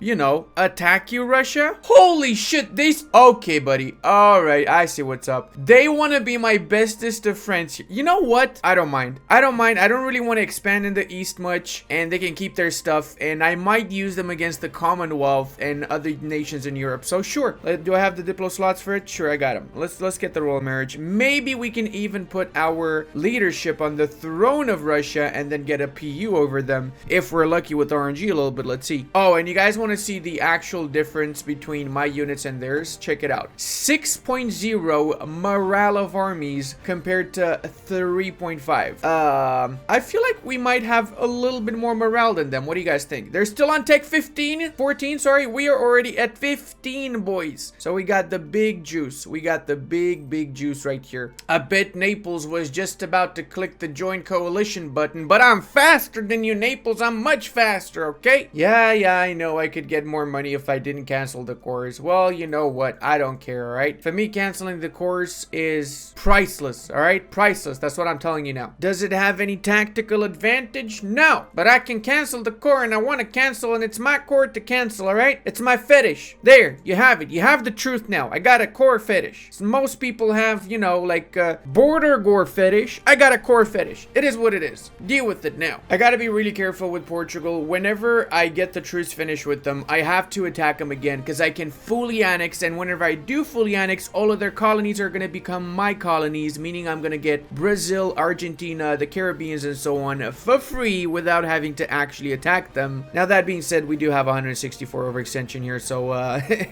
we got gotta take care of that. And we gotta also be mindful of our truce timers. 82 with 81 here, and I think I might have forgotten one truce timer, but yeah, these are the main ones since I want to be taking the cores back from Switzerland and I want to continue my expansion into Castile. Same tactic as with Portugal. We want to fully annex so we get all of their colonies too in the New World. And we need to continue to upgrade the monument in Alhambra to get it to level 3 to facilitate our expansion a little bit. We're actually stack wiping units left and right because of our technological difference here and because we got freaking 6 morale of armies, boys. Absolutely insane amount of morale right there. The first good RNG in this entire freaking part of the playthrough, I guess, is the fact that the French have proclaimed guaranteed the Castilians. So now when I attack the Castilians, I'm going to be at war with the French, and that way, the French being the biggest member in the coalition, it's going to help dissipate the coalition afterwards, meaning everybody that's around here is going to leave it, and I'm going to be able to attack whoever left the coalition easily. That does mean we're going to have a pretty tough war here, though, because it's Castile, Austria, and France, the biggest nations in Central and Western Europe. So let's set up Cordoba, I think, as the main target. Yep, there you go. And let's Glucci von Strucci. I need to bring our troops over here, and we're going to get access of the straits. We already have both sides, so unless somebody occupies one side of this, we will, of course, be able to cross in between whenever we want to. We do need more units for that front, so I'm going to have to end some of the other fronts, including this one. I need to enforce my religion on Thuringia. Can I do that now? Nope, I got to wait a little bit until I take their capital. Then after, we can do a white peace, or sorry, not a white peace, get some money from the Commonwealth, and that's it. I only did the war against the Commonwealth because I knew they would join a coalition against me because the truce was over and they have 82 minus on the aggressive expansion bit, so it was a preemptive strike, let's say, to not get all of Europe at the same time in a coalition against me, because then that would have been pretty bad. You ever want to find out how strong the galleasses are? Well, we wiped out the entirety of their freaking fleet, including 12 heavies and 12 regular galleys with 41 galleasses. So yeah, that's they're pretty strong, I'd say. Oh, we can finally do Belisarius's foe, which allows us to get a general with 80 tradition and guaranteed certain pips. So we can go, for example, for the shock and fire guy or shock and maneuver. I'm gonna go for whoever has more fire in siege. None of them have fire in siege. I guess shock and fire is fine. Plus, we get for recovering western flank permanent modifier an extra 10% reduction for stability cost and extra missionary strength versus heretics. And we can now do Justinian's ambition, Aleia Iacta Est. It allows us the decision to change the name to the Eastern Roman Empire, as well as 5 permanent power projection, and the Conqueror trait is going to be a lot more predominant, and we're going to get it a lot more often. Now, Justinian's Empire here, because we have the provinces that we need, we click yes, and now our name is the Eastern Roman Empire, just like it should have been from the start of the campaign, because the Byzantines never called themselves Byzantines. In fact, they called themselves the Roman Empire, not even Eastern, just simple Roman Empire. We've got the bare minimum to peace out the French, and we're gonna get it because we're gonna release from these 2 provinces here the nations of Toulouse as well as Provence. Check it out. Provence has 12 provinces that they have cores on in France, and Toulouse has another 6, if I'm not mistaken. Yeah, I think 6 provinces. So essentially, we're getting 30% of France in the next war, and we're taking 1 province to release Gascony as well, and some more vassals in the north, including Champagne, which has a ton of cores in the northern bits of France, meaning that we're expanding in France without getting too much aggressive expansion in the process, and we're quickly integrating because we're making all of these bad boys our pronoyars. Return to the past allows us to either make Rome our new capital, and this is also going to give Constantinople provincial governing cost minus 100%, meaning it's as if it would be our main capital, or we can make Rome the secondary capital, get more development in Constantinople, as well as some extra bonuses there. Reality is that it's all about what kind of a playthrough you want to have. Moving your capital to Rome gives you movement speed and some military bonuses in the form of extra leaders without upkeep. Keeping it in Constantinople gives a little bit more dev distribution, not just a military one, and it gives reform progress. I don't care about the movement speed as much, so I'm going to keep it in Constantinople because I also want to get the other mission done where we need to have 50 development in Constantinople that we achieved already. And what else did we need actually? Oh, my bad. It's 65 development that we need and 10 buildings. I just realized there's still missions I haven't done, like get 20 development in these 3 provinces and then we get there. The event growing foreign demand for silk. I'm assuming it's going to turn these provinces to silk trade good, as well as we get production and a few other things upgraded to counting house. Okay, this is actually worth it. You know what? I'm going to develop this and do this. I'm going to do the rest of the missions that I haven't really been focusing on, actually. The mission Mendus Schism is essentially going to convert everybody to Orthodoxy if they've got good relations with me. So right now, most nations don't love me. I'm going to improve relations, and I'm going to wait before I click that mission, so that when I do click it, most nations will choose over to become Orthodox, not just a few. I hope in the future, when they release new DLCs, they're going to redo the age bonuses, because some of them are so underwhelming. Like right now, I'm not making use of any of these except the religious wars and even the trade power. That's it. The other ones, at average, if you ask me. And I know, Ludi, what a great way to express yourself. That is very, very professional when talking about these. I'm aware. Yes, it's. I was educated at the professionalism school of Galat. We're very professional there. I am very satisfied with this particular deal here. So let's bring our diplomat back. Of course, we'll be releasing Leon from Plasencia, since they also have a ton of cores all around here. Check it out, boyos, with the Funkso brother. We got 5 more cores we can get, and all of them are pretty high development. Let's go ahead and release all of these vassals before I forget to do so. I've been known to forget a few times. Woo-wee! So excited to get my cores back from my vassals. That's gonna be a pretty delicious payback moment right there. Let's also get 6,000 ducats. Why not, right? Since it's given away for free to us, essentially. Okay, boys, a little bit of development, and we've grown some... Oh, actually, the price of silk increases. We don't get silk in those provinces. Oh, no, we do. Silk produced in Achaea. Yes.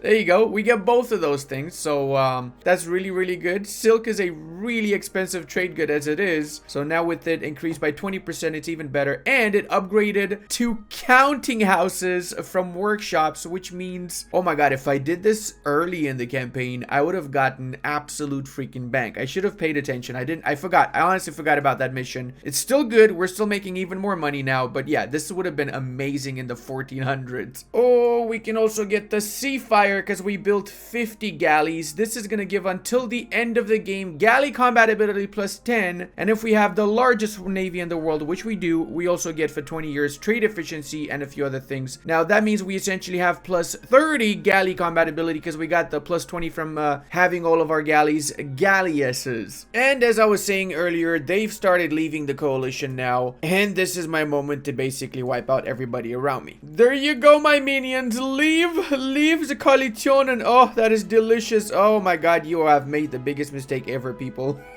First one we're gonna attack is, of course, Aziza, guys, because we need to take it for Milano. Let's check our coalition map mode. Yep, nobody left in it. Absolutely nobody. Actually, no, Ansbach's still in it. Oh, really, Ansbach? Out of all the people? Come on, bro. Wait, what? Oh, no, I forgot to join. Oh, my God, I knew I forgot something, dude. Oh, the freaking League War just triggered. Okay. Well, obviously, the Protestants are gonna lose. They've got nobody important, and these guys have Castile and Austria. You know, I never realized, but the palace over here is not too bad. Global plus 2 missionary strength, as well as harsh treatment cost reduction for later down the line. Really not bad whatsoever. Overall, I have to say that the French is kind of where I met my match. Their units are basically on par with my units, and they got 160,000 still after so many battles. Luckily, whilst they focused on sieging down all of Iberia, I sieged down their homeland, so economically they're collapsing really fast, and it's starting to show, which is why I'm basically on my way to winning this in just a few more months. Well, actually, it might take a little bit longer. I just realized they have quite a few forts in the Netherlands area. I'm not going to give up until I get 100% war score in this war, and I also want to take the province of Salon so I can actually release Burgundy as my next pronoia, so in the next war I get basically half of freaking France. Or actually, I cannot reach Salon, so I gotta take Franche-Comté. It's fine. Franche-Comté is not too bad too. Yeah, 99 is gonna be needed. We're actually close. 123, 135, so if we just siege a few more provinces, we should be a-okay. This year is exactly what I was saying. They've got 6.1, I've got 6.1. We are really on par. 115 discipline with 115 discipline. It's just a matter of who's got more troops. That's why I've lost a significant amount of units in this war compared to pretty much any other war I've had in this entire playthrough. All right, now they're willing to give us what we want. Let's do the peace deal. Now, of course, we didn't take everything, but in the next war, we will take the rest of the Burgundian lands, which is quite a lot of them. I think one more province is needed for Provence and 2 or 3 more provinces for Toulouse as well. I also love the fact that pronoias do not take diplo relation slots. So even though we have 4 massive pronoias, we're still able to get 2 more allies if we want to get. Oh no, our leader has passed away. And Chadicus Maximus Palaiologos is the new emperor with Patheticus Trajanus over here continuing the legacy. But yeah, we're probably going to get rid of him, let's face it. He's not going to be around for too much longer, don't worry about it. Now that being said, Chadicus Maximus is 24, so he is going to be the emperor when we restore the Roman Empire, that's for sure. I am going to do a little bit of a detour here, and I'm going to attack the Persians to take the Iraqi lands and a few more areas to consolidate my eastern flank, make it easier for me to defend this eastern flank later down the line. We're starting right now perhaps the biggest war of the session. We're going to be attacking the Castilians, calling in Great Britain, and we're fighting the French. We're going to co-belligerate the Austrians, which is going to drag in the Commonwealth. We're going to co-belligerate Trent and so on. We're going to be conquering a huge amount of land. So we're going to be taking both Austrian lands, Genoese lands, Castilian lands, and we're going to do a very quick white peace with the French so we can attack them in 5 years once the peace is over. That's why I put my troops mostly by the border with the French so I can quickly attack and peace them out ASAP. Since they are the only one that I did not co-belligerate in this war. Only one of the ones that I have interest in taking land from in any case. To be fair, the Commonwealth also, I have no interest in taking anything from them right now, which is why I didn't co-belligerate them. So I'm just going to rush for their capital to white peace them as well. No need to fight these battles and drag on the wars if we're not going to have any actual objectives or anything that we like to get from these countries, right? Always remember this, because I've seen a lot of people, what they do is they get so involved in a war and they lose so many troops, they invest so much economy, but the reality is they don't want to take land from that country, or they cannot, or staying in the war overall is not as beneficial as piecing out and fixing your economy or doing other wars that are more important. Remember that. Don't get dragged into wars you don't want to be in. And if you do get dragged in, don't stay in them for too long. Quality AI leaving their capital city as a level 1 fort still. Amazing. 4452. Almost there. Almost there. We probably can get it in a few moments. Even closer. 4740. Oh, there you go. That's it. 4746. White to PCS. Get out of here, France. We got fish to fry in Spain. Because, you know, that's where all the fish are from. So we got to fry them. 4550. So if we take the fortification in Poznan, we're good. Or even Kovno, actually, it's probably easier to take. It's a level 2 fort and it's in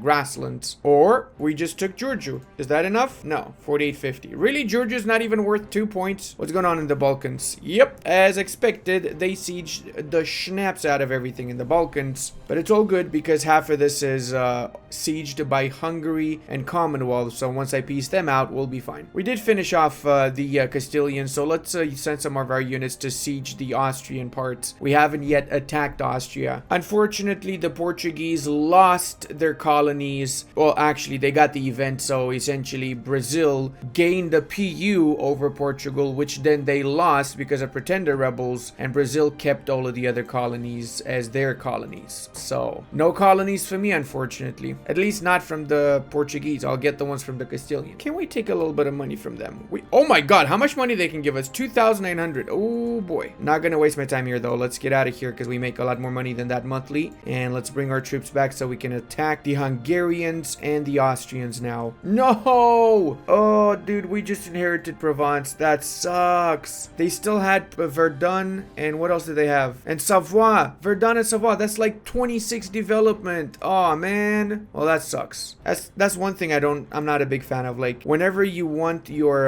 pronoia to stick around, they get integrated. Whenever you don't want them to stick around, they stick around for freaking ages. Oh man. Austria just doubled in size because they inherited the throne of freaking Hungary. I need to take this here from them, essentially, since these are rightful Roman clay. I was hoping by fully annexing them, though, I'd get Hungary for free, but they inherited, so now I'm not getting anything for free, unfortunately. I also don't feel like I need the rest of the provinces from Genoa. I'm just taking the ones they have in Italy, and I'm taking a connection here between Theodosia and Tamarta. And that alone is 110 overextension. Are you kidding me, bro? Come on. How is every single province so high freaking development already in 1600? I'm curious, do you guys think this here is a big coalition or a small coalition? coalition, at least from your game experience? Because I personally think this is a really small coalition since it only includes 2 actual strong nations, the Commonwealth and France, and I'm truce dodging with both of them, so the second that they come out of a truce with me, I'm attacking them, so they cannot join the coalition. So it's only the HRE. HRE together is not really much of an issue for me, but that's just me. I'm curious what you think. What, from your experience from playing the game, if you feel like this is, oh, it's a lot or it's very few or whatever, you know? Let me know in the comments. And look how easy it is to core everything now. This is just ridiculous. Look at that. Freaking Vienna cored for 27 admin points because we have minus 80% coring cost in this land. Bro, this is just ridiculous right now. I'm loving it. Another day, another war against the French. Let's go with the reconquest of Toulouse's core and Vivarais as the main war target, but obviously we're gonna give all of Burgundy shit back as well since we need all of those provinces, right? Oh, these slimy scumbags. These are French separatists, so the French army is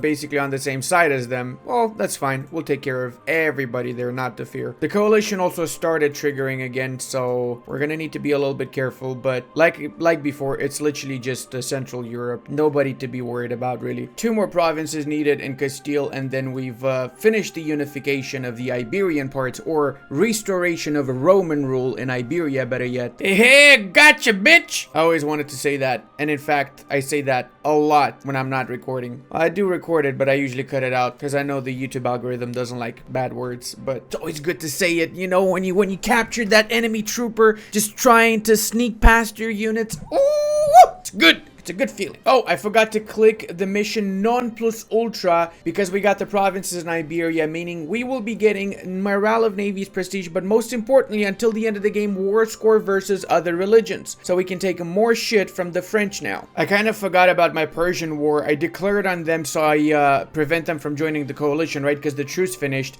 and I just let them do whatever they wanted. They actually sieged quite a big chunk of my land, so I need to take that back and push them out. I'm almost done with the French war. It's literally taking me 5 times longer to siege down Damascus compared to the time it took Persia to siege it down, and it's giving them the time to actually do a lot of damage now. It's actually a lot less provinces than I was expecting to get from this war, but it's better than nothing. Let's go ahead. Now we can actually integrate Toulouse, as in this guy. Holy shit, he said, what is up with my freaking pronoyars reaching the age of 70 plus? All of them, man. Come on. How about this guy? How old is he? He's 62. So this guy, I don't necessarily want him to die, but he probably will. The reality is that I still have like 4 provinces I can give Burgundy from the French, and I'm gonna release Gascony and Brittany once I finish my war with the Persians. Speaking of, let's actually focus on that front now because I pretty much ignored it. All right, Persia, Papa Ludi's back in town, and it's time to clean your bottoms. All right, we're gonna wipe you out, boys. We're gonna wipe you out. Burgundy managed to get 30,000 units. Okay, I'm impressed. Oh no, never mind. It's Burgundy and Toulouse in the same spot. Never mind. I really just want to get these lands in Iraq for kind of historical borders and this province here so I can connect my 2 regions. Maybe a little bit of money too. That's about it. Don't really care much about the Persians.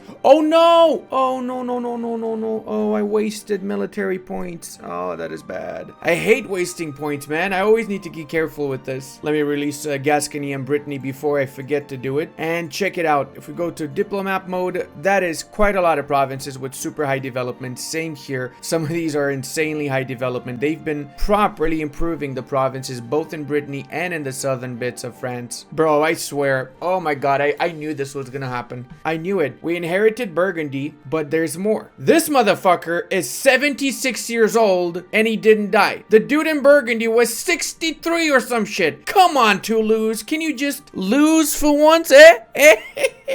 Whoa, I'll stop. I'm on fire. I know I'm on fire right now. Probably should have said, can you try to lose for one? Yeah, I missed. The opportunity has passed. You don't want to know how old this asshole went to. Like, you really don't want to know how old he was when we inherited Toulouse. This game sometimes, man. Now, in between my rest periods, essentially between the truce finishing with the French, the Castilians, and so on, what I'm doing is I'm fixing my economy as well as I'm trying to do the rest of the missions. I've also added a lot of new trade companies, so I got a few more merchants now. We went up to 10. We can get extra 3 more merchants actually from trade companies. I don't need them right now. I'll get them in of while though. But I did do something. I filtered in and stopped a lot of trade in Valencia because the second Genoese node that I had was getting 150 ducats compared to 108 that the Constantinople node was getting. And I needed the Constantinople node to get 100 and be the highest trade node in the world to do this mission. So now we're gonna get 8,000 ducats. Naval Reformer from now on will give us 3% global trade power per level, so up to 15%, and 200 government reform progress because we've taken the Laesio Enormis reform. But we also can do the Megalopolis now, which gives some absolutely massive bonuses here, as well as max absolutism, reduction of advisor cost, goods produced, and so on. And whenever we reach 75 development, the bonuses double. What's our development now? 65. We can get 75 by just concentrating within Constantinople fairly easily, if you ask me. In order to do return to gold, we just need to build the workshop in Trebizond, which apparently we didn't have. So I'm building it now. Once that's done, we can get another 2 years worth of trade income, which is a huge amount, by the way. But that being said, let's fix our trade. Let's stop sending this guy over here. We don't want him to be here at all, actually. We want this to filter into Genoa. Instead, we're gonna bring him over here and we're gonna assign him so he can transfer trade towards Valencia, well, towards Sevilla, which we own 90% of, and then it gets transferred to Valencia and Genoa, so we make absolutely insane amount of money from the Genoese node. And I got one extra merchant so I can assign him in the Caribbean. Most of the Caribbean node is actually filtering into Chesapeake, which goes into the English Channel, so by getting a merchant here, we can bring it again towards the Sevilla node, which right now is getting 17, but I'm fairly confident we can get it up to 20 plus. Moment of truth, lads. Let's see how much 2 years worth of income, trade income alone is for us. That would be a 13 freaking thousand right now. Holy mother. That's quite a little bit of money. That's quite a little bit of money. I know we could do better. I'm not min-maxing, to be honest, as much as I should be. Shake my head, man. I have to go all around the world to get 100% score on the Castilians, because they apparently went full-on colonial in freaking Asia, boys. But hey, it's worth it. Holy mother. Only 2 mana points to core this. Come on, dude. That is ridiculous. That is so freaking cheap. It's insane. We only have very little absolutism. We got 22 with a maximum of 40. So we're going to change the strength and parliamentarism, for example, which is going to lower the dev cost bonus, but it's fine. Without that particular reform, we have a cap of 60. So once we reach 50, we can trigger the court and country disaster. That's going to give us another 20, going up to 80. And then we just have to cancel a few more privileges and we are absolutely golden. Speaking of, let's get a little bit of money over here, shall we? There you go. That's gonna come in handy. I guess it's time to march towards La Marche.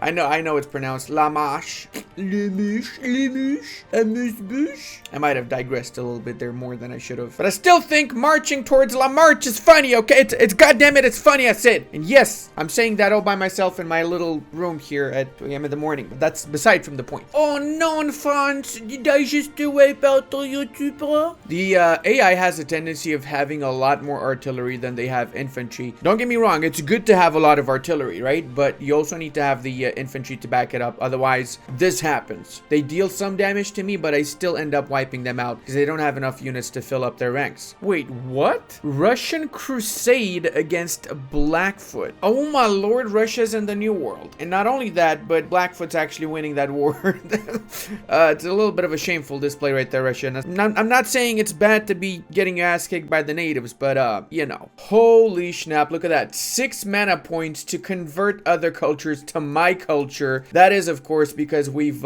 finished our religious ideas and we also have the policy here, well, this one here, that gives another minus 15 culture conversion cost. It can go lower than this, to be fair. Okay, war is done. Now, let's get a lot of provinces from them so that we're even closer to restoring the Roman Empire. I just need a few more provinces. I'm actually going to attack my former ally of the British because they also have provinces that I need to form the Roman Empire. So it's really nothing personal, Brits. It's really nothing personal. personal at all. Ah, nice. We already established ourselves with the bigger fleet BPs here. Well, technically, we destroyed one of their trade fleets. Their actual fleet might have a lot of heavies. Let's see. What kind of navy we got over there, sir? War enemies, and they got 39 heavies. Okay, I need to land really fast.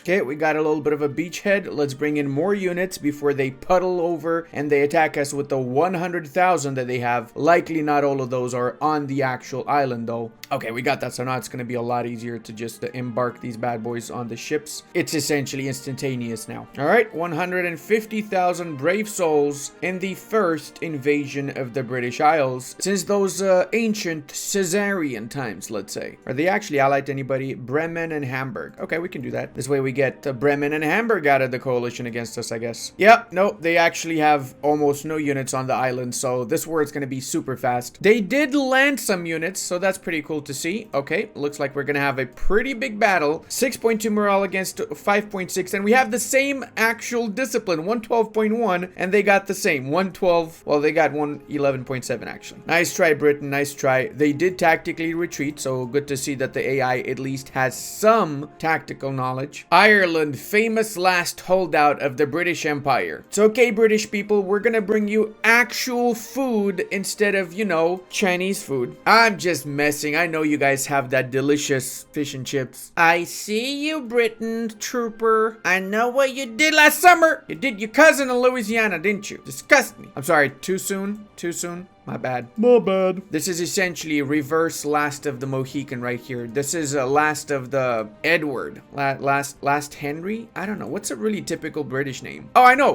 Last Ahmed. You know, I'm probably gonna get canceled for some of these jokes one day. I can feel it. Alright, let's go with the Pisces Delos. There you go. Now, let's core up all of these provinces as well whilst we're at it. Boom shakalokos. We just need one more word to grab the rest of that. Oh, and now we can use the Defender of the Faith. Sorry, Cleansing of Heresy with 75% aggressive expansion, as if that would matter at this point. I mean, look at my aggressive expansion map mode. Look at this.